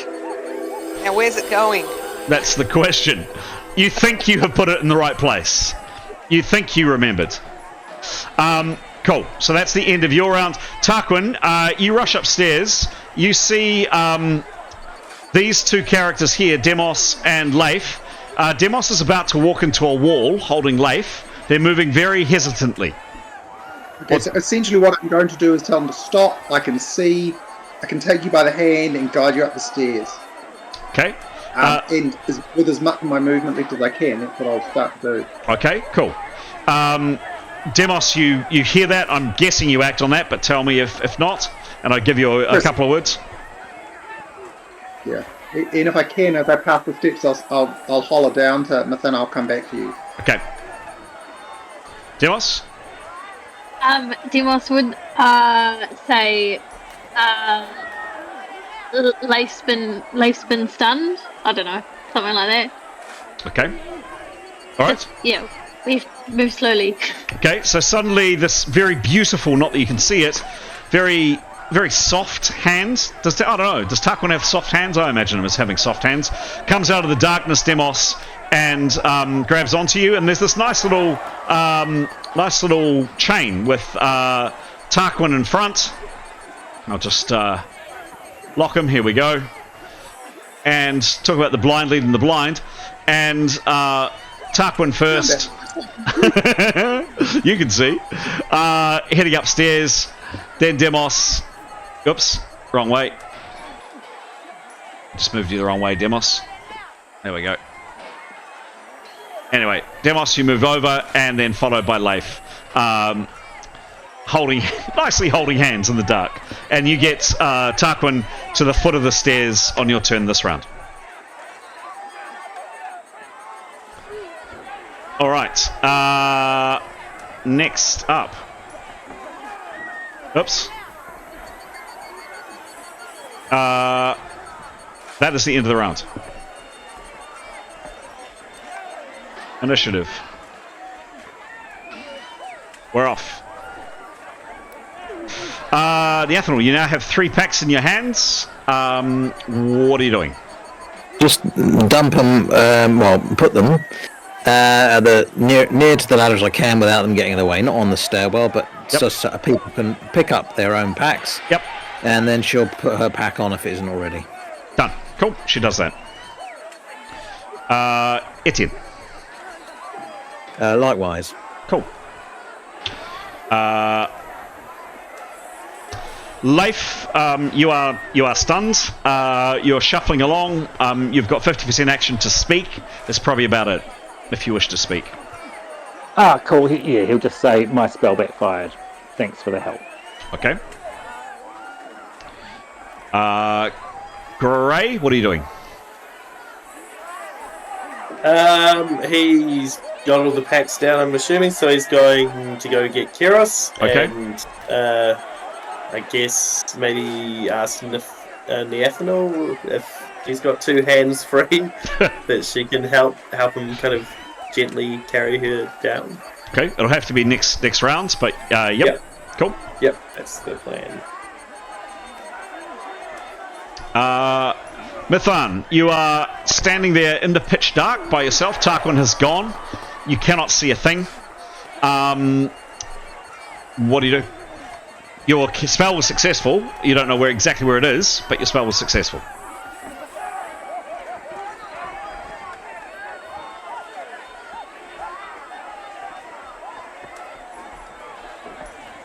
Hello? Hello, Mithan? Hello. Yep, talking to myself. Yep. What do you do? Well, I aim and hope for the best, and just waving arms and chanting and yelling. Would help at all? Would help? Get it in the would help. Get it in the right place. Oh, you cast the spell last round. Yeah, it might help. Yeah, the spell was successful, but the placement, isn't that what we're concerned about? Oh, you don't know. You can't see. You can't see where the placement is. Can you tell me where the placement is? Nope, because you can't see. Oh, so we're moving on. I'm waiting for the placement of the wall. No, because you can't see where the wall is. Can I touch it? Like, I really want to know where the wall is. Yeah, you reach forward, and yes, there is wood across this area here. Do I feel any gaps? Nope. Oh, okay, I'm good. I'm gonna move. Okay. With my hand on the banister. Okay. Stepping up and moving towards voices. Towards the voices. I mean, they're just upstairs. Okay. Lock. I really want to know where my wall was. I'd waited so long for that wall. I feel like I deserve to know where that wall is. It's pitch black. I'd say you touching your wall took a 15% or so, reaching out because you hesitantly touched forward. You turn around, grab the banisters, and you just feel very cautiously you're at the top of the stairs. There we go. Next up is Tarquin. Tarquin, you've got your companions. You can see... No, you can't quite see the ladder because it's around the corner from where you are. I guess we'll just keep daisy chaining it up until all of us are up where we can see. Okay, cool. So you turn the corner and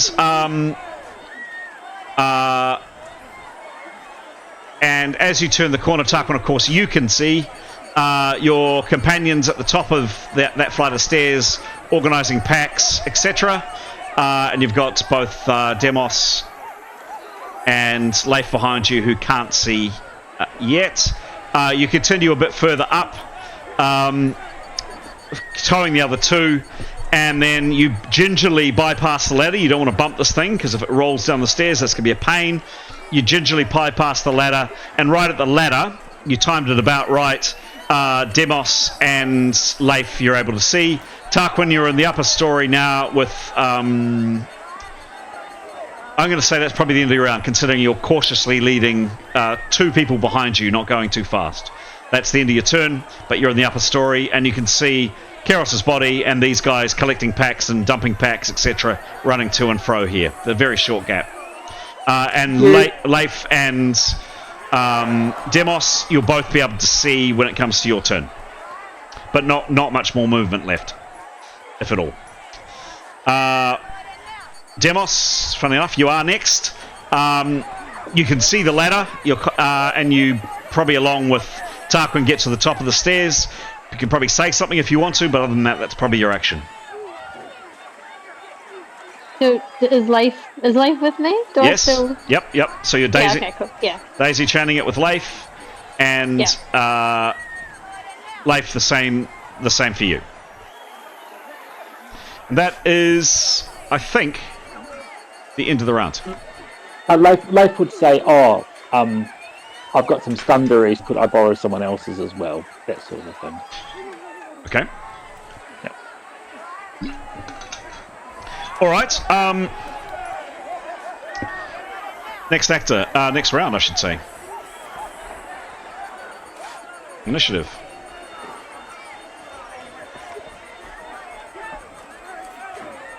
Neathanol, yet again, you're first up. Right, so she's assembled packs, got a pack on. Mm-hmm. She will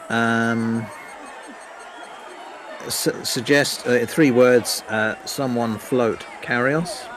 Okay. And then we'll move. Now, tell me about the ladder. When you say it's precarious, how precarious do you... So we touched on this a little bit last time. You've got a ladder.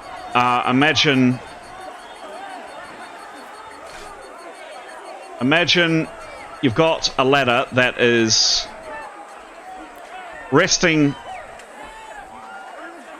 I'm imagining. I don't know. It's probably propped up against this wall. Well, actually, I don't know exactly how you're doing this, because there's the window that you're getting out. That one there. Yep. Which is at the very top of the building. You can see it there. Yeah. And there was a short table that we decided was able to bridge the gap. Yep. So the ladder would need to be propped up kind of somewhere. How high is the ladder? I've already said it's high enough to reach that, whatever that distance is, but it's pretty bloody high. What a generous GM I am. Call it, I don't know, is that 20 foot? Is it 15 foot? Something like that? The question is, in terms of how it's balanced, yeah, I'm just kind of looking at where you would balance it. Okay, well, it would either be at the bottom of the flight of the stairs, if it was long enough, leaning against the wall up to the window. If it's not that tall, no, it would have to be on one of the stairs. Okay. So it's not long enough to go from down here. So it's got to be somewhere from these flight of stairs. And actually, there is a beam, isn't there? Just to your right there. Right, other right. There. That's a horizontal beam. It's the only way. No, it's not the only way that you could do it. And this is the precarious bit, I think, is someone's going to have to hold that ladder. So one leg of the ladder rests on one stair. It goes up this wall, and somebody strong holds the bottom of the ladder. And then you rest the table on top to go across. That's about the only way. When I said it's precarious, that's my answer. That's how it's precarious. Oh, yeah, I was just looking at the beam on the right there. It's not big enough. It's not big enough. Okay, she's going to take. Because if you look at that, it's a matter of inches. It's not a matter of. You can see it there. So she's going to fish her rope out. Mm-hmm. And tie it to the horizontal beam that we spoke about earlier. Okay. As you go down, you're in pitch black.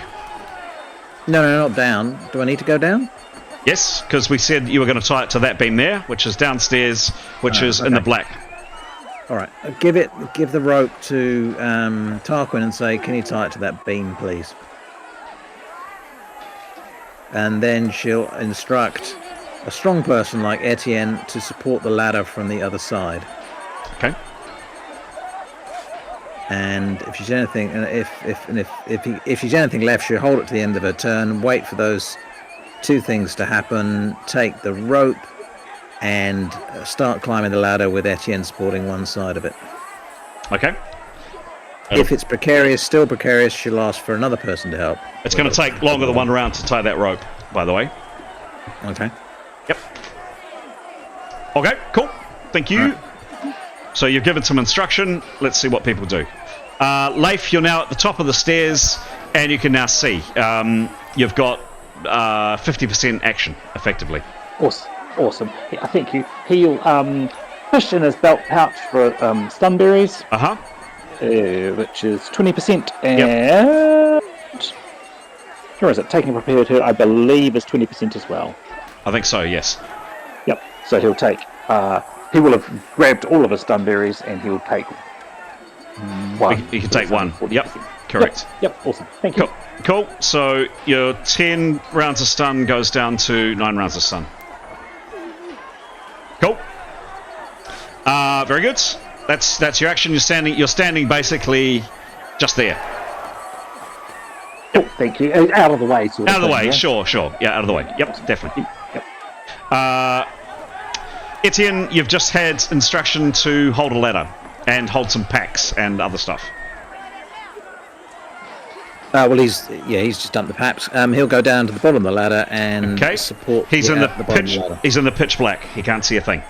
Oh, so the bottom of the ladder's in the pitch black. Yes, that's right. That's helpful. Okay, Tarquin, it's up to you with the ladder. Forget the rope. You need to support the ladder. I mean, he can do it. He just can't see. Yeah, that's not very helpful. Might be Tarquin, if you wouldn't mind, if you could get the ladder. I don't think we'll worry about the rope, but if you could get the bottom of the ladder, that'd be really helpful. He'll wait for him to come down. Okay. Cool. He's going to wait. Tarquin. Well, he'll hold the ladder while Tarquin comes down, but yeah. Okay, Tarquin, it is your turn. So I think I'd explain what's happened down below. That everything is in pitch blackness, and as far as I'm aware, there's a wall of wood that now prevents people from coming up. So I'm going to suggest to people we have time. And so the chances of people coming out, they're going to need to come through the 2 flights of windows. They're not going to come at us from the ground floor. And I'm going to turn to Tanya, who's been given the instructions. Etienne, who's been making suggestions about what we do? Etienne was suggesting that because you can see that you might want to help take the bottom of the ladder so we can start firing. It's like I'm absolutely happy to do that, but how about I go and get Mithan? And once Mithan's here with us, then I can hold the ladder and people can go up it. And presuming people are happy with that as a plan, I'll go get Mithan. Does that resonate? Yeah, are people all right with that? Any other actions I should be aware of?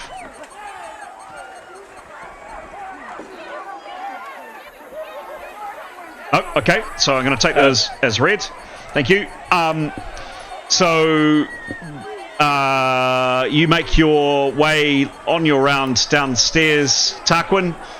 You can just see. Look at that, right there. There is Mithan right there. She's not far away. And I'm going to say, end of that round. Everybody takes a breather. Is it? Going to take 2 rounds for Etienne Tarquin to get down, and 1 round to bring Mithan up in the pitch black. Any actions I should be aware of over those 2 rounds that are critical that you think? Well, does anyone want to float Perios, for instance? Happy to. And Niathanol will, with Etienne holding the ladder, Niathanol will start climbing it with the rope out and just draping it behind her. Okay. Okay, so I heard a spell roll there. Any other actions other than a spell roll? Climbing. Yes, sorry, spell roll and climbing. Yep. Cool. Can I have the spell roll for floating Keros, please? Yep. Can Gray make some movements? Take a little bit of time. He's got. I said there was a gap of 2 rounds there. You can wait longer, of course, but so up to you. Okay. So you're preparing 1 round, casting the second. Yes, please. Yes. Okay. So this is a negative 15 to the roll. Give me a roll. Gestating noise. Okay. 46. 46 plus 10 for gesticulation, plus 5 for noise. Negative 15. You are good. Excellent. The spell goes off. At the end of those rounds, Keros is... Now, you were very kindly given a coffin last time. Is Keros still in her coffin? I don't know. I feel like it'd probably be more easier to move it over if she's in her wrapped in whatever kind of like. She is wrapped up in a winding sheet as well, or a piece of sailcloth. Yeah, the coffin might be a little bit tricky to maneuver if we have to keep going. So no, I think she'd just be in. Okay. The cloth. Has anyone else got any thoughts on that? I think that could be a general decision. It doesn't have to be just Gray's, but. Okay, she's out of the coffin. Cool. Great. Lovely. Okay, so that was the spell roll. Etienne, can I please get... what's the best way to do this? A strength... Yeah, a strength check from you, please. I'm going to call it a... You're in the pitch dark, but that doesn't affect the fact once you're actually holding the ladder and you know where you are. I'm going to call it... How heavy? It's going to depend on how heavy the person is going up. And he's only got one hand as well, by the way. He's only got one hand, so this is a negative 10, I'm going to say. Oh, well, okay. Yep. So he's putting his weight against the bottom of the ladder, essentially. That's what you need to do with secure ladder, isn't it? Sure. He's got one hand to do it. And it's in the pitch dark. He's not sure what's going on. Negative 10. Give me a roll. He's also got a pretty good strength. 8. 8. Plus, what's his strength bonus, please? 26. Negative 10. That's a failure. So, Neathanel, you put your foot on the ladder, and Etienne, you just time it the wrong way. And, you just lost hold of the ladder, I'm afraid. I'm not going to ask for... Although, Neathanel, you're doing this in the dark as well. Oh, am I? Yeah. Where does the ladder emerge from the darkness? Sorry. Yeah. So Tarquin was estimating this from downstairs. I set up to say 35 foot, which is to the top floor. Sorry, which floor? The floor, the step. Yep. The one up from. So, getting onto the ladder, she is in the dark. Oh, hang on a minute. Right, I didn't realise that. Sorry. Because Etienne is in the dark, holding the ladder. Nathaniel starts at the bottom of the ladder to climb up the ladder. Therefore, she is in the dark at the bottom of the ladder. Make sense? Yep. Now, if you had a two-handed person, there wouldn't be a negative to that roll. All right. We'll get someone else to hold the ladder. Just thinking, what does that mean for Neathanel? Give me a random roll here. Low roll is Neathanel had got quite a way up the ladder. High roll was she'd barely put a foot on the ladder. So if you roll high, no issue for Neathanel. Roll low, there's a problem. 23. 23. Neathanel had actually put quite a lot of weight onto the ladder. She was part way up when Etienne lost her grip. Can I ask, please, for an in the dark moving maneuver from Neathanel? It's a medium maneuver for Neathanel. You can use acrobatics, tumbling, whatever you like, to break her fall. I'll do an acrobatics maneuver, which includes falling. Yep. Hang on, I'll just get the thing. She can fall 14. Yep, that's more than enough. More than enough. No problem. Yes. All right. I should do an acrobatic roll then. Yes, please. 86. 86 plus. What's your bonus? Acrobatics plus 94. Nice. Okay, so she was actually a wee way up the ladder in the pitch dark. She was like just coming out of the dark because she was going above the third floor. Right when Etienne lost his grip on the ladder with his one hand, maybe he cried out or something. She felt it go, and she jumped to one side. She lands quite safely. She doesn't land on Etienne, doesn't land on the ladder, and she lands fine. Unhurt, both unhurt. That's the end of the round. It'll take. The table comes clattering down. Does the table hit either of you guys, please? Let's see. So sorry, the table's out the window. Wedged out the window. So it's between the window and the wall. It is too. Right? It is too. It's not resting on the ladder. Correct. Yes, correct. Take that back. Cool. Correct. It's across. It's leaning from the house over the wall. That's correct. Next up. So by the end of those three things happening, casting the spell on Keros, fun and games with the ladder in the dark. Tarquin, you have collected Mithan. and everybody is now upstairs. And Leif, another 2 more rounds have come off you as well. Cool. So it's now round 8. We'll go back into initiative. And roll to see what happens.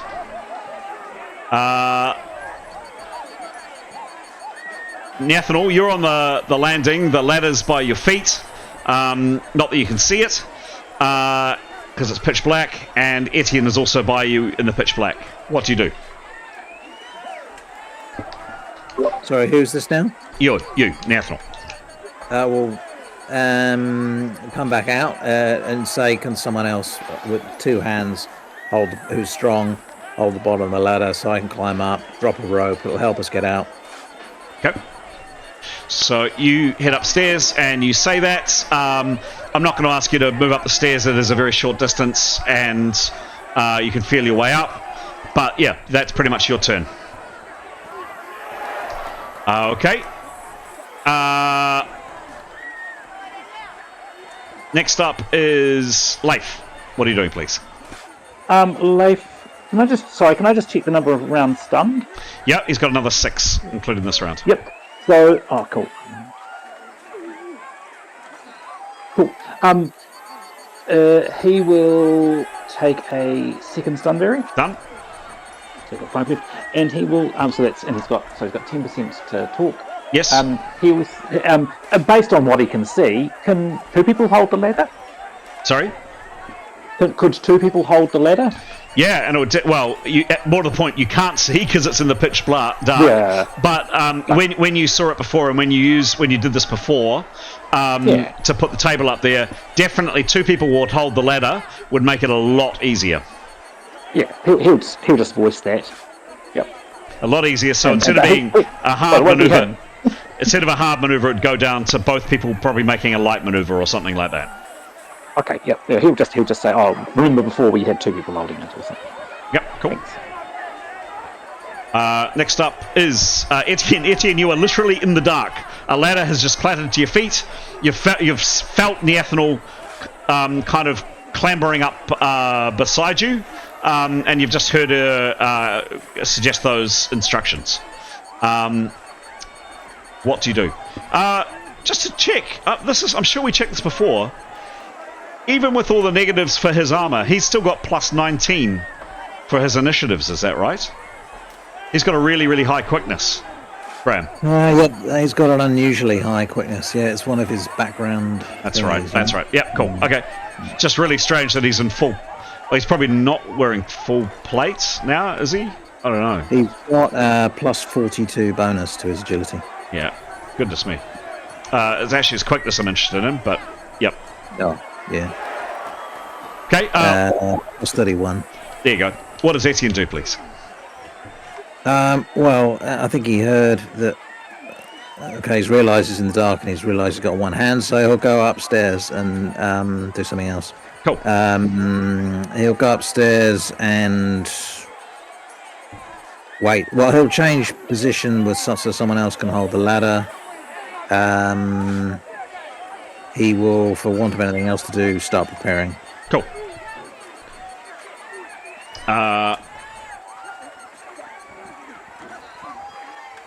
Tarquin, you've gone downstairs, you've collected Mython, you realise the ladder's collapsed, you can see in the dark. What are you doing? I'm going to ask the group what they want me to do. I'm going to tell them I could cancel the spell so we can all see. And if we do that, people on ground floor will be able to see, and someone will be able to cut the stairs. Or I can see, so I can go and try and wedge something under the ladder to increase its stability and hold it. I'm going to ask people what they want me to do. Blake would respond. He'd say, "What a great idea! Maybe cancel the spell, but recast it again just in the downstairs area." I can only cast it to something I am touching, so I could go back downstairs. I can still see in darkness. That spell lasts for ages, so I could go back downstairs, touch the wood wall, and cast it in a 10-meter radius, and come back up. Well, yeah, not on the wood wall, but yeah. Well, it just somewhere down there. So it's dark from. So the darkness doesn't extend too far up the house, but whatever he wants. Be like, I'm happy to do that. What do other people think?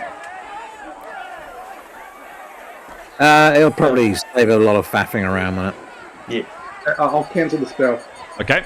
It'll take you next round to cancel. Cool. Gray, what are you doing this round?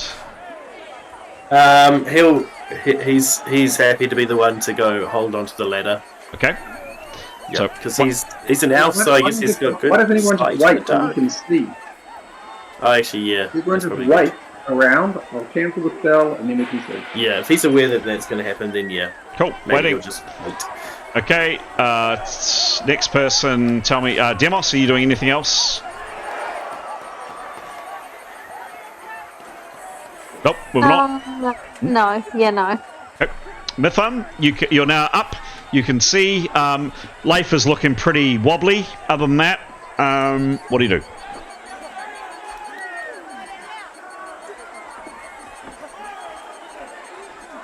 Hello, Mithun. Sorry, I keep thinking I'm hitting the microphone. I'm obviously not. No worries. No worries. Did I hear that the darkness spell's getting cancelled? Yes. Yep, so I'm going to hold fire till that happens. Done. Anybody not doing that is probably a better question. Nope. Okay. So next round that's the end of that round. Sounds from outside definitely getting more violent, and a number of you are now smelling smoke. And the sound of flames, you think. Next round. Oops. Initiative.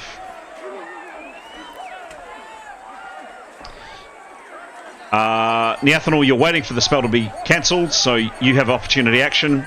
Remind me that you go first. Preparing. Then okay, you're preparing this round. Cool. And then Etienne, the same for you. Preparing. You're done. Cool. Leif, any actions at the moment? One more Stunberry. One more Sunberry. Cool. Taken, you got 3 more rounds of stun. But he doesn't know that. He doesn't know that. Of course he doesn't. Next is Grey. Any actions, or if you want to have an opportunity action until the spell is cancelled? Yeah, I think he'll wait until the spell's cancelled and then he'll Cool. go to help with ladder. Cool. Tarquin, you have the opportunity to cancel the spell. You duly do so, I assume. Thank you. Done. Grey, suddenly the blackness, the all-encompassing blackness that was downstairs is no longer there. I just suddenly realised there are lights downstairs. Tarquin. I beg your pardon? There are lights downstairs. It just suddenly occurred to me. There are lanterns. So people would still have been able to see. That's only just occurred to me just now. No, you can't see any lanterns. It's darker than the darkest night. I think the only thing you can see is if you use... I've checked this. I think you need... I'll check it again, Chris. Yep. But I think you need to have magical light to see. It doesn't stop magical light. Love you to check that. That'll be great. Thank you. Cool. Anyway, Grey, it is now light. You can now see. You head downstairs, and it will take you around to grab the ladder, tilt it up on the wall, and kind of elf handle it into place. Excellent. Cool. Methun, your turn.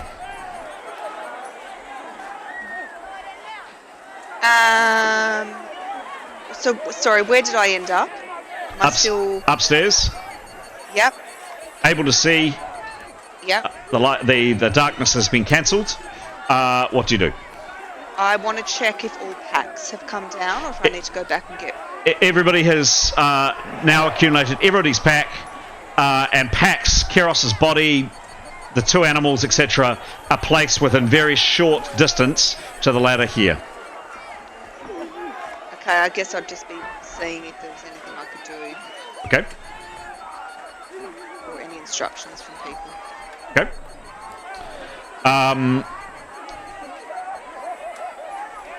Next up is Demos. Anything for yourself?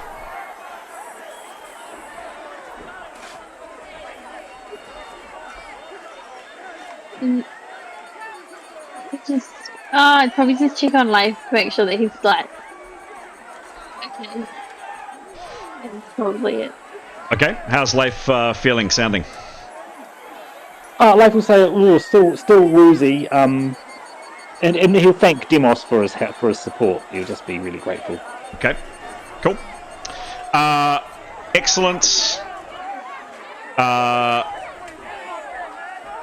that is the end of that round. Next round, initiative. Nathaniel, you prepared last round. What are you doing? You've got a negative 15, by the way. On what? From your headache. Preparing. Yep, cool. Second round preparing, done. Etienne, you were preparing last round. What you up to this round? Preparing. Done. Leif, you have, not that you know this, but you have 2 more rounds left. Cool. He'll just be taking it easy, I guess. Okay. That's all he can do. Cool. Gray, last round, you went down, you propped the ladder up in place. You've held onto it with your 2 hands, and you can see. Excellent. Anything else you're doing this round? I guess he would be encouraging anybody that wants to go up. Cool. Done. Mithun. Yep, she'll be waiting.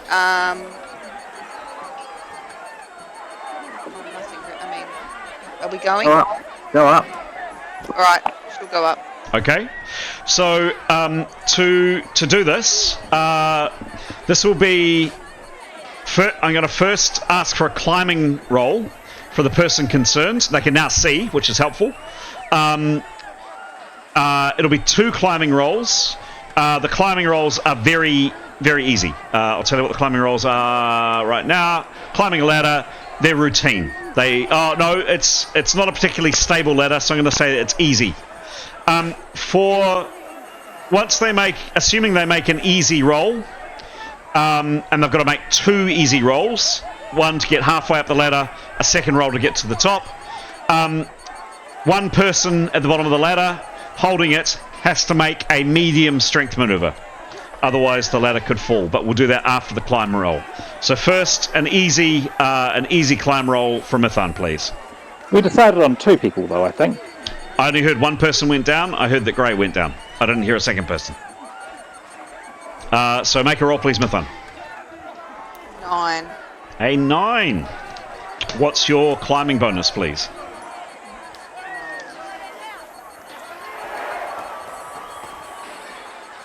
Climb is plus. Oh, is that plus 63? Could be. Should be quite good at this. Yeah, plus 63. Cool. Then. Yeah, cool. 100% for Mithun. So you get up. You're up halfway, assuming that Grey doesn't drop the ladder. Grey, you have a medium, so you've got to roll above 50. Strength roll, you get to add on your strength bonus. Give me a roll, please. Hope for a high number. Ooh. Don't drop me. 99? That's pretty bloody good. Pretty high. That absolutely was a success. So this round, you have 100%. Cool. Held the ladder. Hold the ladder. You're up halfway, Mithun. End of that round. No, not yet. Tarquin, you cancelled the spell last round. What are you doing this round? I'm going to go and offer to help hold the ladder. Okay. Cool. You head down and do that. Cool. That will make it a light maneuver, which means that the people holding the ladder get a plus 10 to their roll. Next up is Demos.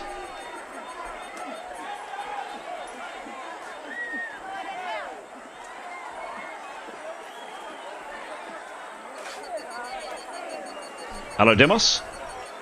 Hello, sorry, I'm here. I'm gonna be honest, I'm so lost. I feel everything's moved at such pace, I don't know what's going on anymore. Someone want to describe what's going on for Demos? Not me, because I'm lost too. But I'm up halfway up a ladder, so that's okay. So people have started climbing up the ladder. You go, Pete. So, So, this darkness spell has been cancelled, and at the moment we're sort of, I think the plan is, the general sense is we wanted to climb up the ladder and get out onto the top of the wall. Mithan's already climbed up halfway. We've got Grey holding the bottom of the ladder, and I guess, Tarquin intends to come and help hold the ladder as well, but Tarquin's also going to go and cast darkness downstairs again, I think was the thought. So maybe Demos could hold the bottom of the ladder as well, I don't know. Yes. Okay, so he'd probably help. I don't know if Leif needs help shuffling over to the ladder. He'd ask Leif that first and then go. Leif's going to say Leif would say he's in no condition to climb the ladder at the moment, so he's going to just see how he goes with this wearing. He's going to hope that he gets better soon. Okay. Demos would, I guess Demos will head over to the ladder and say to Tarquin that he can hold it. Okay. Does this thing. Alright, done. Cool. Done, and you now have two big burly guys holding the bottom of the ladder, or currently three because Tarquin's still there currently, and that certainly having two people there, as I said, will help. The leg team. The leg team. Dramatically help.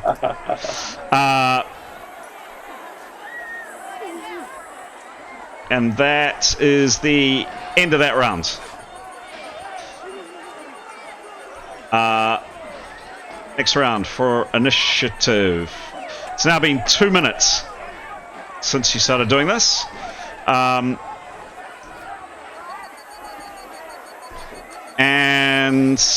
Neathanel, you've prepared now for 2 rounds. What are you doing? To get 0, she'll prepare for another one, and Done. she will say, float, Leif, Carrios. Okay, done. Etienne, you've also prepared for 2 rounds. We'll go one more for the hell of it. Yep, done. Yeah. Leif, not that you know it, but you've got one more round to go. Leif will, hearing the Neathanel, Leif will say he can actually fly. Still. Does being stunned cancel flying, Pete? Of course, your call. The duration of the spell is 1 minute per level, so I would assume that once it's going, it's going. Yeah, okay. I think that's the way we've played it. Yep. Get up there. So I guess Leif will. He'll wait until everyone else has gone up the ladder before he makes his attempt. Okay, I suppose. done. Yeah. Anything else for him this round? Actually, yes. Can he make a perception roll, please? Sure. Give me a roll. Can he do that when he's stunned? 50%. A perception roll is a 10% action or a 30% action, and with a 30% action, you can add on. Remember the additional amounts, so he can make a 30% roll plus an additional 20. Oh, yeah. Yep. Yes, if he can do that, please, that'd be great. Yep, he's got 50% action this round. Cool. So that's a 53. I mean, he did answer Neathanel, but hey, I'll give it to you. Thank you. Yep, 53. Mast, of course. Cool. What's his perception? 51. 5-1. And now, plus particularly 20. wanting to listen. Yep. Listen for people outside, people downstairs, but particularly out on the roofs, on the floors below us. Sure. He definitely. He can't, remember, if that's where you guys are, that's the tallest window there. You can't see out that window. Realise that. Yep. So he is listening. It's hard to tell. It really is. There's just mayhem going on. His senses actually, now that he's kind of stopped and paused, yes, there is smoke and there is flames, but actually it might be further away than he first thought. in terms of people on the roofs, he hasn't heard. Cool, thank you. He's got no action left, but he'd share that if he could. No, I'm going to say no, not this round. I'm sorry. Sure. Yep, cool. Next up is Mifan. Climbing, I'm assuming. Yes, please. Give me a roll. Hope for a good one. Do I know where this ladder goes? Yep. Out here. Give me a roll, please. I just rolled a 3. That's unfortunate because that's a failure. Roll again, please. But I got 63 climbing bonus. Yep, but roll again because you rolled a failure. So you might. Yep. Give me a roll again. 7. 3 minus 7 plus 60 plus 63 is a 59. So you get 90% of the way there, Demos. You will need one more round because it's an easy thing to do to climb up a ladder. You need one more round to get up. I am going to ask for a strength roll for both Demos and Grey at the end of this round, on their turn, I should say. So you're nearly there. You're almost at the lip, and where you come out, Keros, you're looking across, and there's a table. Should get an object. Have I got an object? Block. Red square. There you go.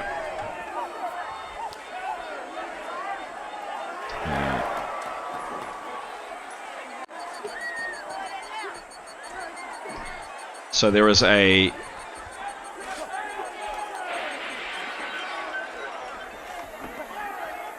table that is kind of across there like that.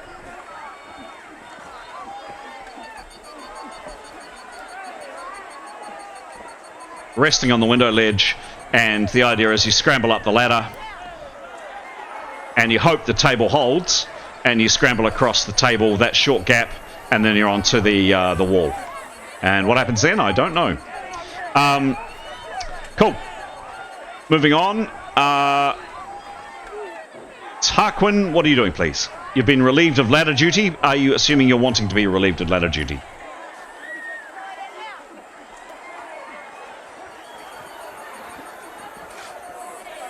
Hello, Tarquin. So there we go, like an evil genius. I put the camera on instead of my microphone. So happy to be relieved of ladder duty. So there are 2 people down the ladder holding it. Yes. 1 person who's up and gone through the ladder, or 2? Mithana's just about at the top. Just about there. Okay, so Tanya is still not down on the ladder. So most of us are still down, is that right? Correct. Okay.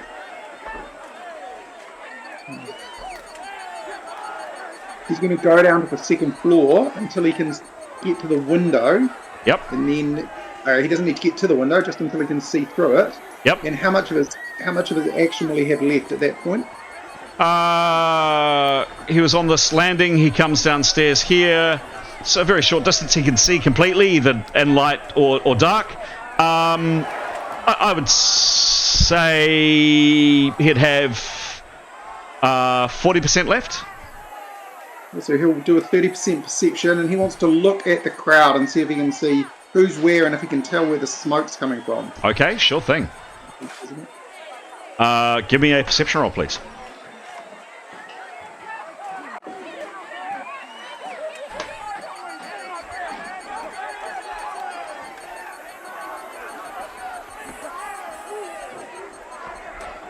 What's the roll? Sorry, 74, and his perception is 90. Nice, 74. It's masked, so plus 90. Now, he had 40 for the perception, which means he uses 30, and then he gets an additional 10 on the top of that. Cool. So he has a look out this window. Let me have a look. Of course, Tarquin, you know what's going on, but no one else knows what's going on. Yep. So out that window, what would he see?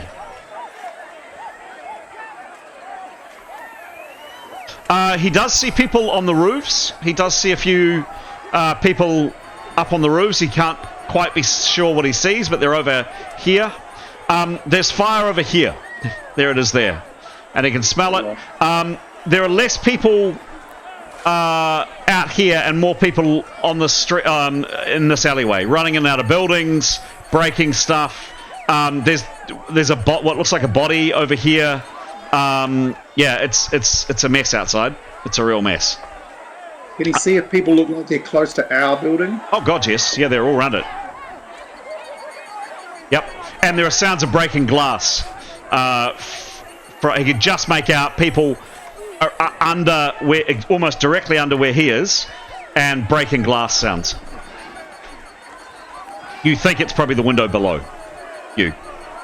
In the window below is the ground floor, right? Correct. Then how much of my action have I got left?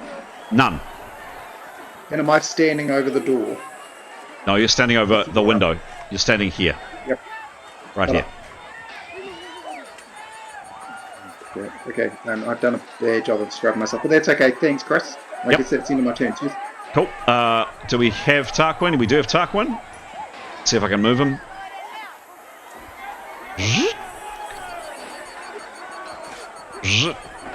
And looking out that window. There you go. Cool. Next is Gray. Gray, you have a light strength maneuver, please. You get +10 to this roll. Cool. 56. 56, that was enough. +10, not even needing your strength. Success, you held the line, or the point you held the ladder. And should be Demos next, I think. It is Demos next. Exactly the same for you, please, Demos.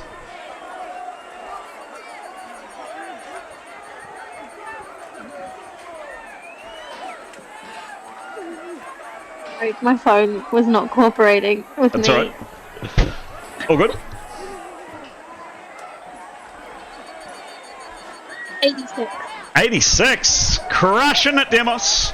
That's fine. Mithan, the ladder absolutely held beneath your feet. You're all good for that round. And that is the end of that round. Initiative for next round. Yet again, the Ethanol. You're prepared for 3 rounds? We'll cast. Go. Give me a roll. 52. 52. The spell is, whatever it is successful. What's the spell? Fly. Fly. Done. You can now fly. You have 25% action left. To fly.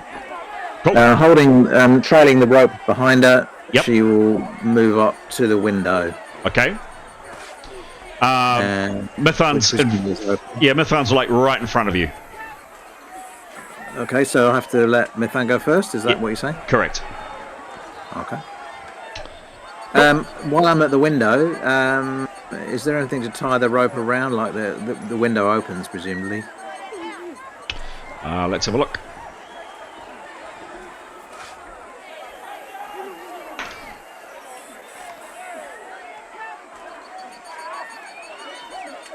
What do you think?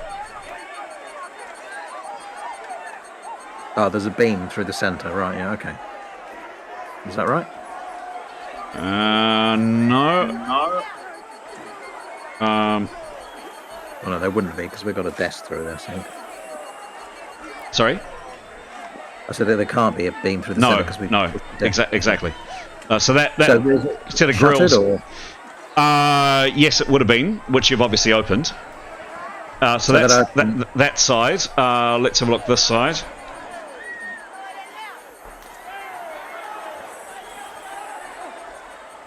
So can we assume that swung open in some fashion? Yeah. Yes. Right. Okay. Well, she will intend to thread the rope through it as she goes. Thread the rope through what? The mesh in the thing. But let's not worry about that. She can't. She'll have to let Mithan go first. Yeah. Okay. Cool. She plans to thread the rope through the mesh. Mesh. Okay. I don't quite know what you mean, but we'll come to that next time. Agreed. Cool. Leif, you are unstunned. What do you do? he'll give a sigh of relief. He will go and so if he's flying, can he help steady the ladder at all whilst flying? Sorry, can he hold the ladder from the bottom? Or is it too crowded around it? It's getting pretty crowded. The two lads that are holding it are pretty big. If he wanted to hold the ladder from the sides, that would be kind of a safety belt for someone climbing up it. That would be a... So if he's flying, you mean, sort of thing? Yeah, it could help steady it. Yep, he'll do whatever he can to help make it safe for people to climb. Yep, Done. He'll be happy to do that. Okay, cool. So he moves in, grabs hold of it. It certainly makes it... still requires the same strength roll from the two down below, but you're kind of a backup if one of them fails. Awesome. Thank you. Cool. Gray, your strength roll this round. You've come to it first. Mithan has a little bit more to do, and then she's out. But let's see if you make this roll. Cool. 95. Done, like a champ. You're fine. Etienne, you've prepared 3 rounds. What do you do? Passed. Done. Give me a roll.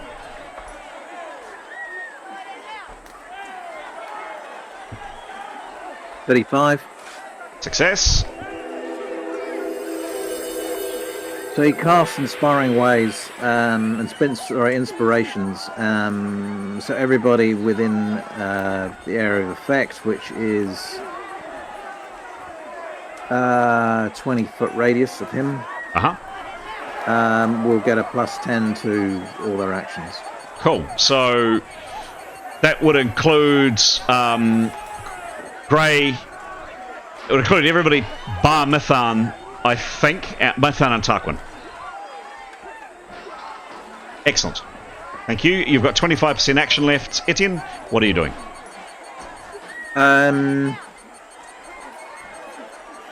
So is Mithan still on the ladder? Yes. And who is preparing to go next? Can he see? Yeah, Nathanel's right behind her. Oh yeah, but on the ladder. Who's going up the ladder next? No one's told me. Okay.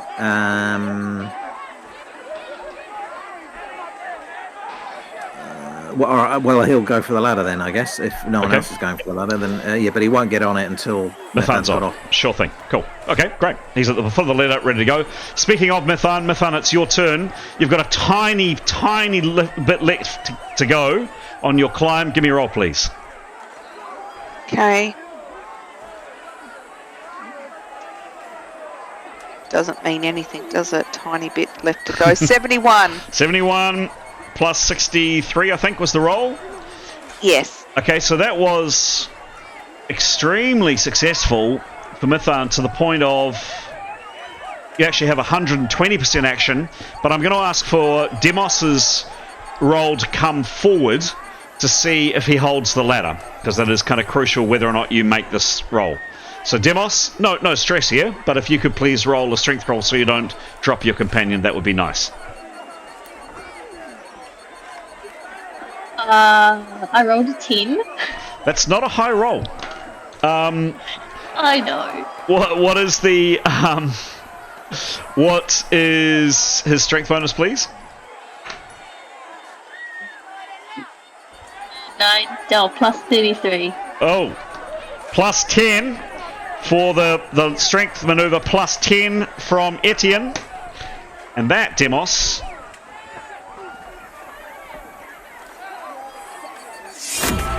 was a success. That plus 10 from Etienne definitely helped, but also it was an easy maneuver, so even with a not great roll, you did it. Mithan. Thank you, Etienne. Mithan, you, where are you? The top of the ladder. Yeah, you are. Yes, you are. But where is your counter? Where are you? Where are you? Where are you? There you go. Mithan. Lock. So Mithan, you scramble your way across, and because you had more than your action, it's up to you where you want to go. You can get onto the wall if you wish. Your call. Can I do a perception roll at the top of the ladder before I move across the table? Yeah, so if we put the house back together. That's what we're all like, so you're there currently. You're doing a perception roll, like, right there? Yeah, I mean, I don't know if that table's going to hold, right? No. How much does she weigh? Not much. She's light as a feather. Deceiving. It's very deceiving. Her weight is a very slight 220. But she's long, so she could reach across, I imagine. She's 6'9". She almost could. Okay. Alright, so she's at the top of... She's there. And she wants to do a perception roll from that point, is that right? Please. Okay. Give me a roll. She only needed 10% extra, so she's got 110% action, by the way. Minus 30. Now, is it just the 30% she's using, or more? Just 30. Okay, give me a roll. 74. 74, it is masked, of course. Okay, what's her bonus?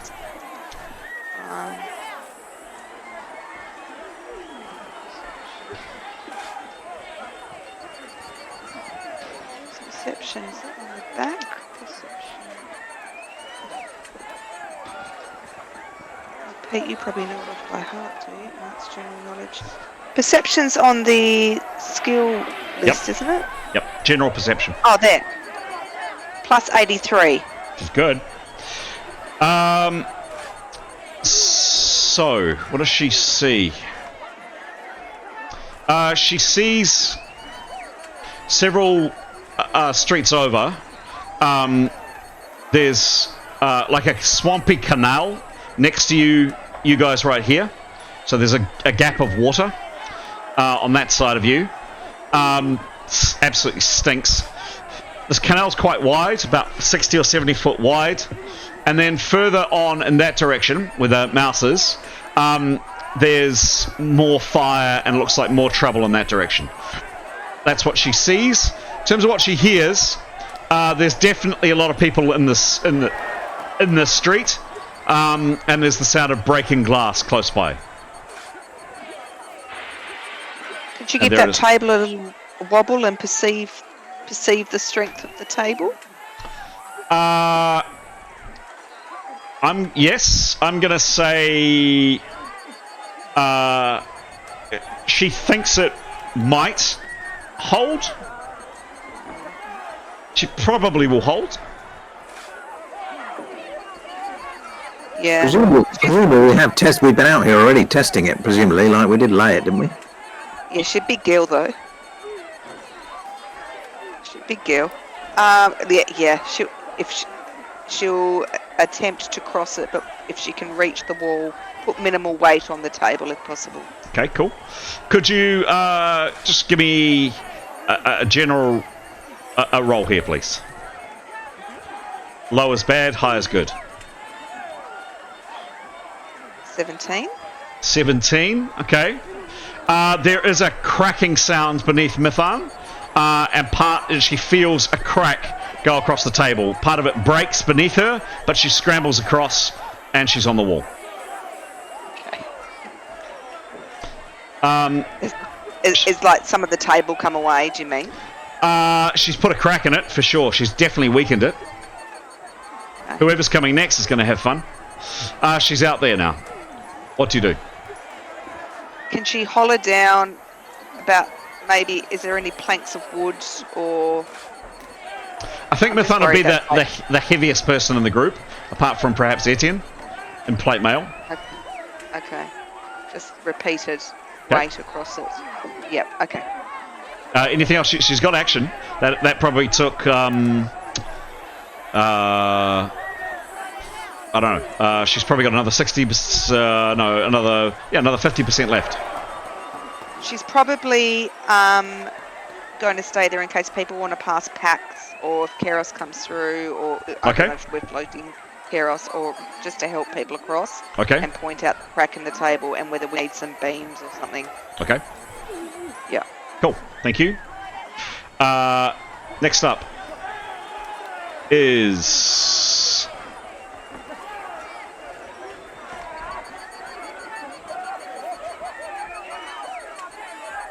Is Demos. We've rolled for you, Demos, to see if you held. You did. Just. Tarquin.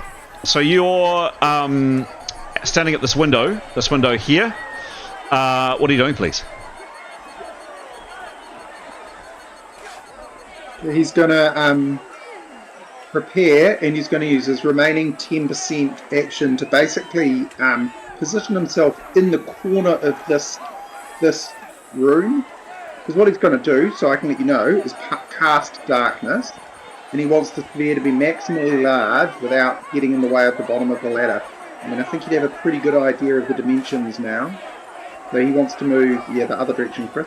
Other direction. No, towards the door. Yep. Yeah. So he's got 10% movement. So what's 10% movement of his, please?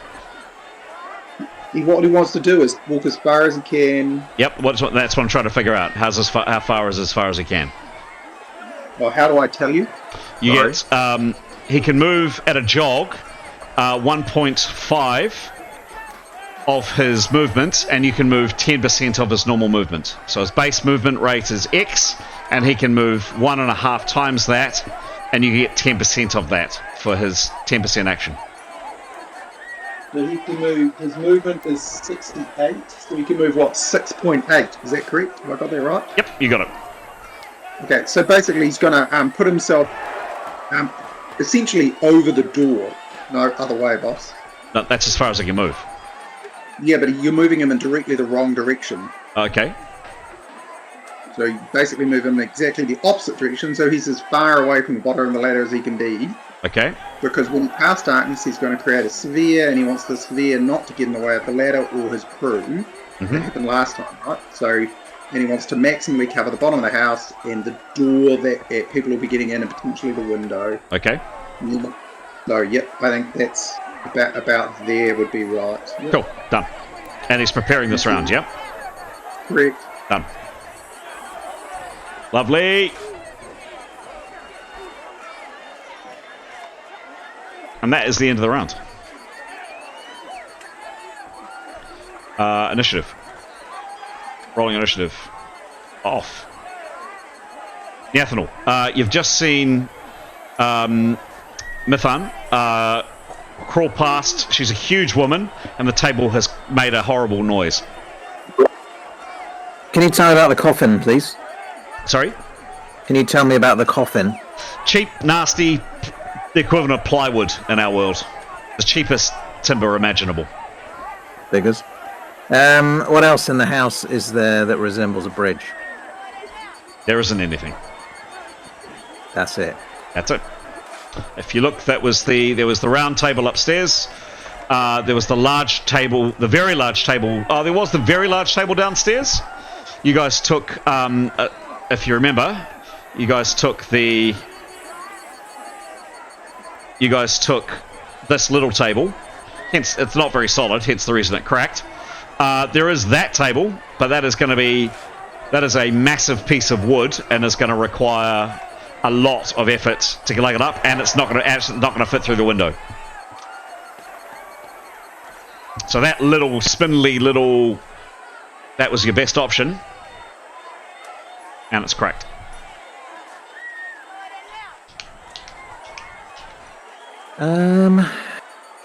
How big is the distance?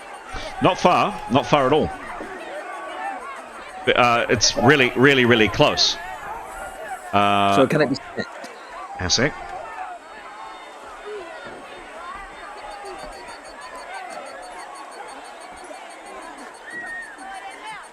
Distance is from, call it there. Oh no, that's not going to help me. Hang on. There we go.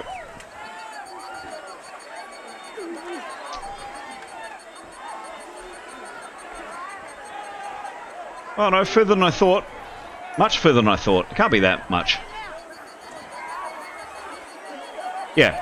No, it's only about 7 or 8 feet. Call it 8 foot.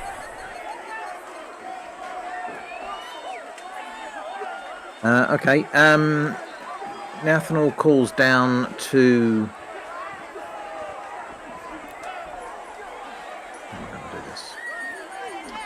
calls down to tie off the rope to a beam so that it'll hold. And she will, meanwhile, thread the rope through the mullions of the window. They seem to be quite thick. Not yet. Hang on a sec. So we've got a window that... Oops.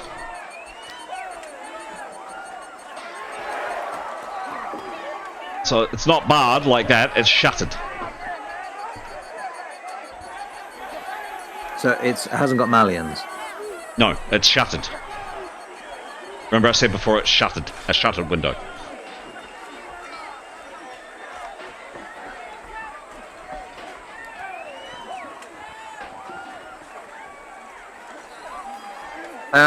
How strong are the shutters? Give me a roll.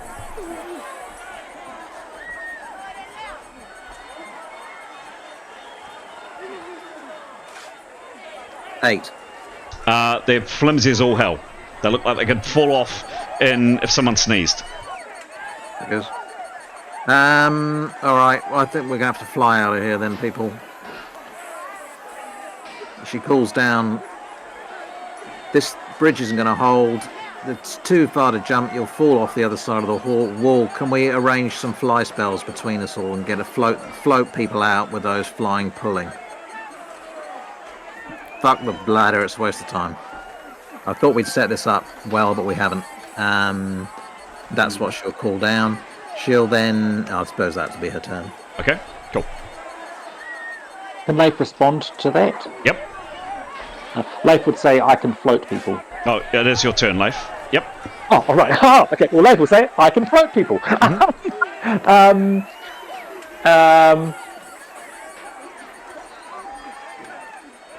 He's seen the Ethel flying, so I suppose he and she can be the fairy people. The fairy people! And so I suppose he will assume that we just forgo the ladder, so he'll go and cast float on, lie down and cast float on the first person at the bottom of the ladder, which is Etienne, I guess. Okay. Cool. Does he... Yeah, cool. Flies down, does that. Make a roll, please. Yep. He'll touch him. Yep. Oh, well, actually, he'll seek consent from people, of course. Yep. Make sure... Yeah, yep. 18. 18. Plus 30 for touching. Minus 30... Oh, it's an instantaneous spell. Oh, it's instantaneous. Okay. The spell's successful. Yep, cool. Thank you. Boom. So he floated down. He cast for 10%. Yep. Then if Etienne willing, he is happy to fly him back up to the top of the ladder if we've got the movement to do that. Down for 10, it's a matter of... he was basically on top of Etienne, so virtually no distance. Yeah, I mean, we're talking here 20 foot. Yep. Cool. His fly spell only does 25 foot per round. So. Okay. So there's a limitation right there. Cool. So at the end of this round, he'll get up to the window effectively with Etienne. Yeah, sounds good. All right. Thank you. Etienne, you're now floating. Etienne. No, so not Etienne. Grey. Next is Grey. Grey, do you say or do anything as you're being floated?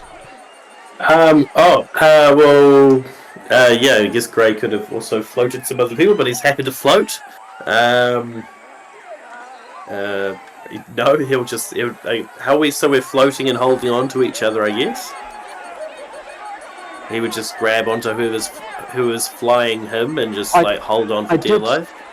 I did actually say Etienne. Oh, he did was you? at the foot. Yeah, I did say Etienne because he was at the foot of the ladder. Ready to go up. Yes, you did. Sorry. Yes, you did. You did. You did. Apologies. No. Cool. So Etienne, take that back. So Gray, what do you do?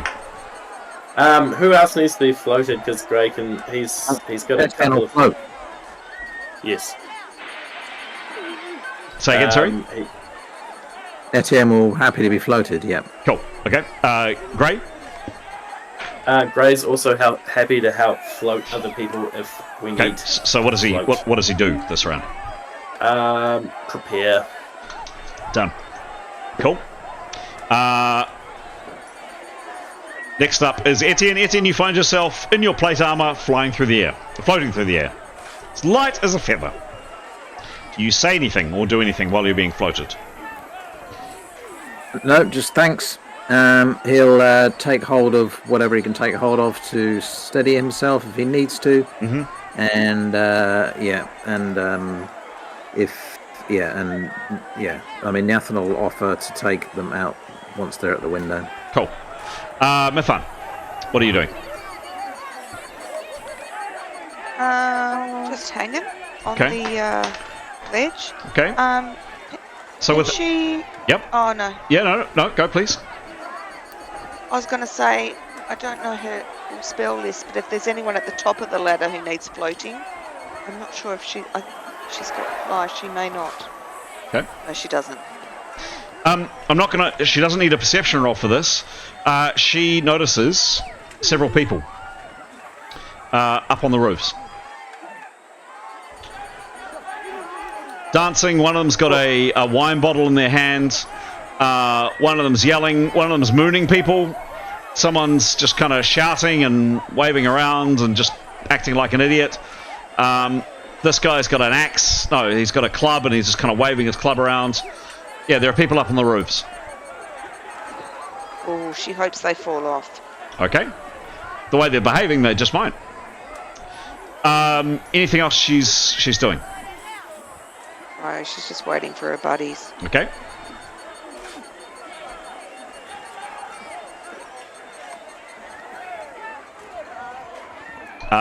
Demos, what are you doing?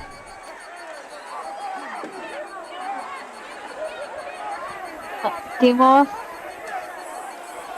No one can't. No, there's no more people on the ladder, so he can let go. Yep. Right. Cool. Yes. So he would go grab his pack and anyone else's packs that he sees. Yep. And then ask someone to kindly float him with the bag. Okay. Cool. Done. So waiting his turn. Cool. Got it. Waiting eagerly. Yeah, please.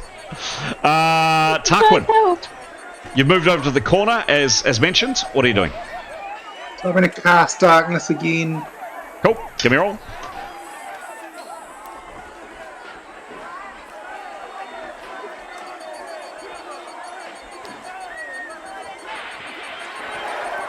$19 negative. You need to prepare. Is that right? He prepared for one round here and has +7. Okay, cool. Negative 30. No, sorry. Negative. So 19, negative 15. Plus, what did you say? +7? Or 7? 7. Cool. 11. That passed. Just.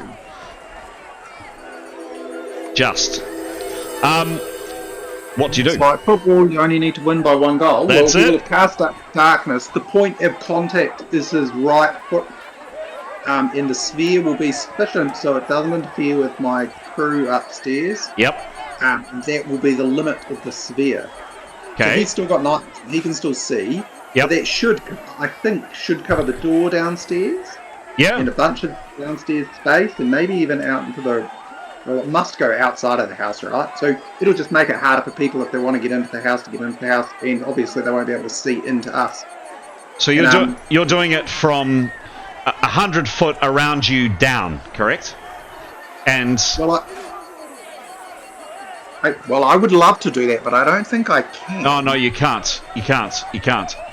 Yes, you can I only. think what I have to do is create a sphere by the Yeah, way the yeah, spell. yeah, I'm going yeah. to put the spell a bit closer and see what other people have written. Yeah. So the sphere is going to be the limit. The radius is going to be essentially the bottom of the ladder.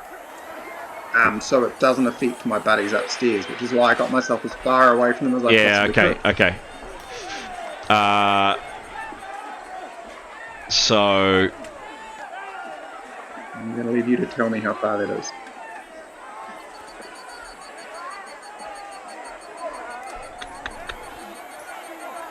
So this floor is still light, but everything below you is dark.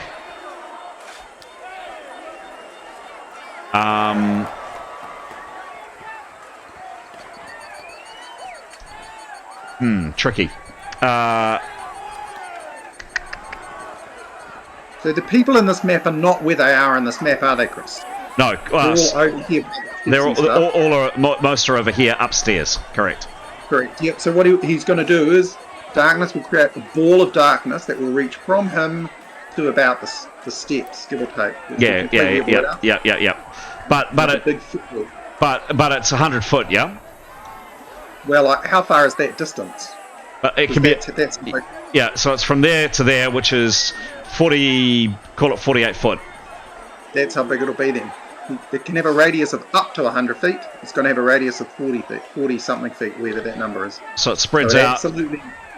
Yep, it'll cover quite a lot of space, but it's going to miss my mates, miss the ladder, miss the table. Yeah, got it. Miss the crossing. Yeah, got it. And it's that down. It's like a ball. It'll be a football. Yeah, got it. A cone. Yeah, okay. So that extends out a long way then. So that radius is a lot. Cone football. Yeah. Yeah, a lot bigger than the first one. Heaps. Yep. It's about 20 feet bigger. Yeah. Cool. So, It might cover some of those. Will cover some of those ladders on the roof and stuff. Yep. So suddenly, no, because they're higher than that. But it doesn't matter. It's a severe, Chris. It'll go up. No, it won't. Because they're much taller than where you are. Okay. So 48 foot we said was to there. So it'll be all of that. Wow. Okay. So when you cast that, Tarquin, 48 feet, and it'll go down 48 feet. So it makes a big football of blackness. Understood. Yep. That's what I'm saying. Yep. So when you cast that, there is suddenly screams from downstairs. Sorry, you were going to do some research, Giles. I don't know whether you're able to find the stuff online of whether or not normal light cancels it out. So my understanding is it doesn't, and it would. This is a level 5 spell. Yeah. There is a level 3 spell that allows me to switch darkness up and down, so I can use a lighter spell and make everything completely dark.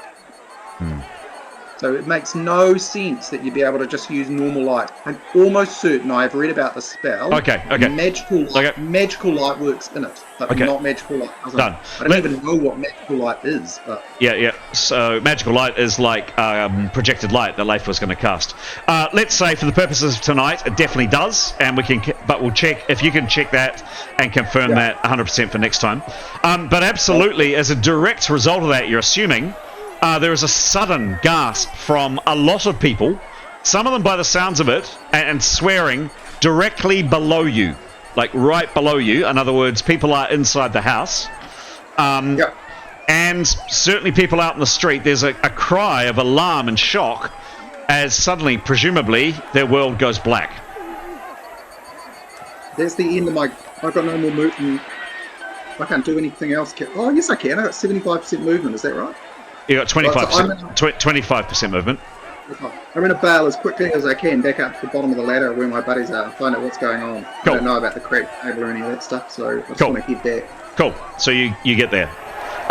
There's people shouting. There's and this is in your local language. What the hell's going on? I can't see. Bewitchment. And there's screaming and I mean it was loud enough outside already. There are definitely people inside the house. You hear them yelling. Something breaks downstairs.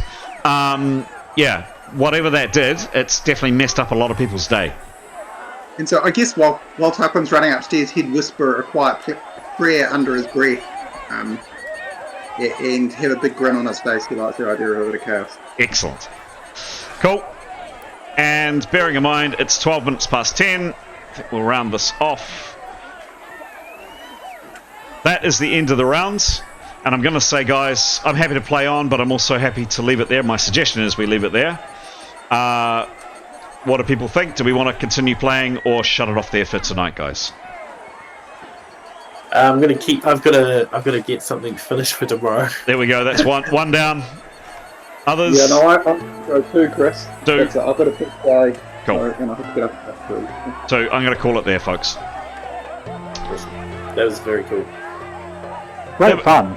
Yeah? That was good fun, Chris. Appreciate it. Yeah, it was great. Good. Player of the day goes to Tarquin.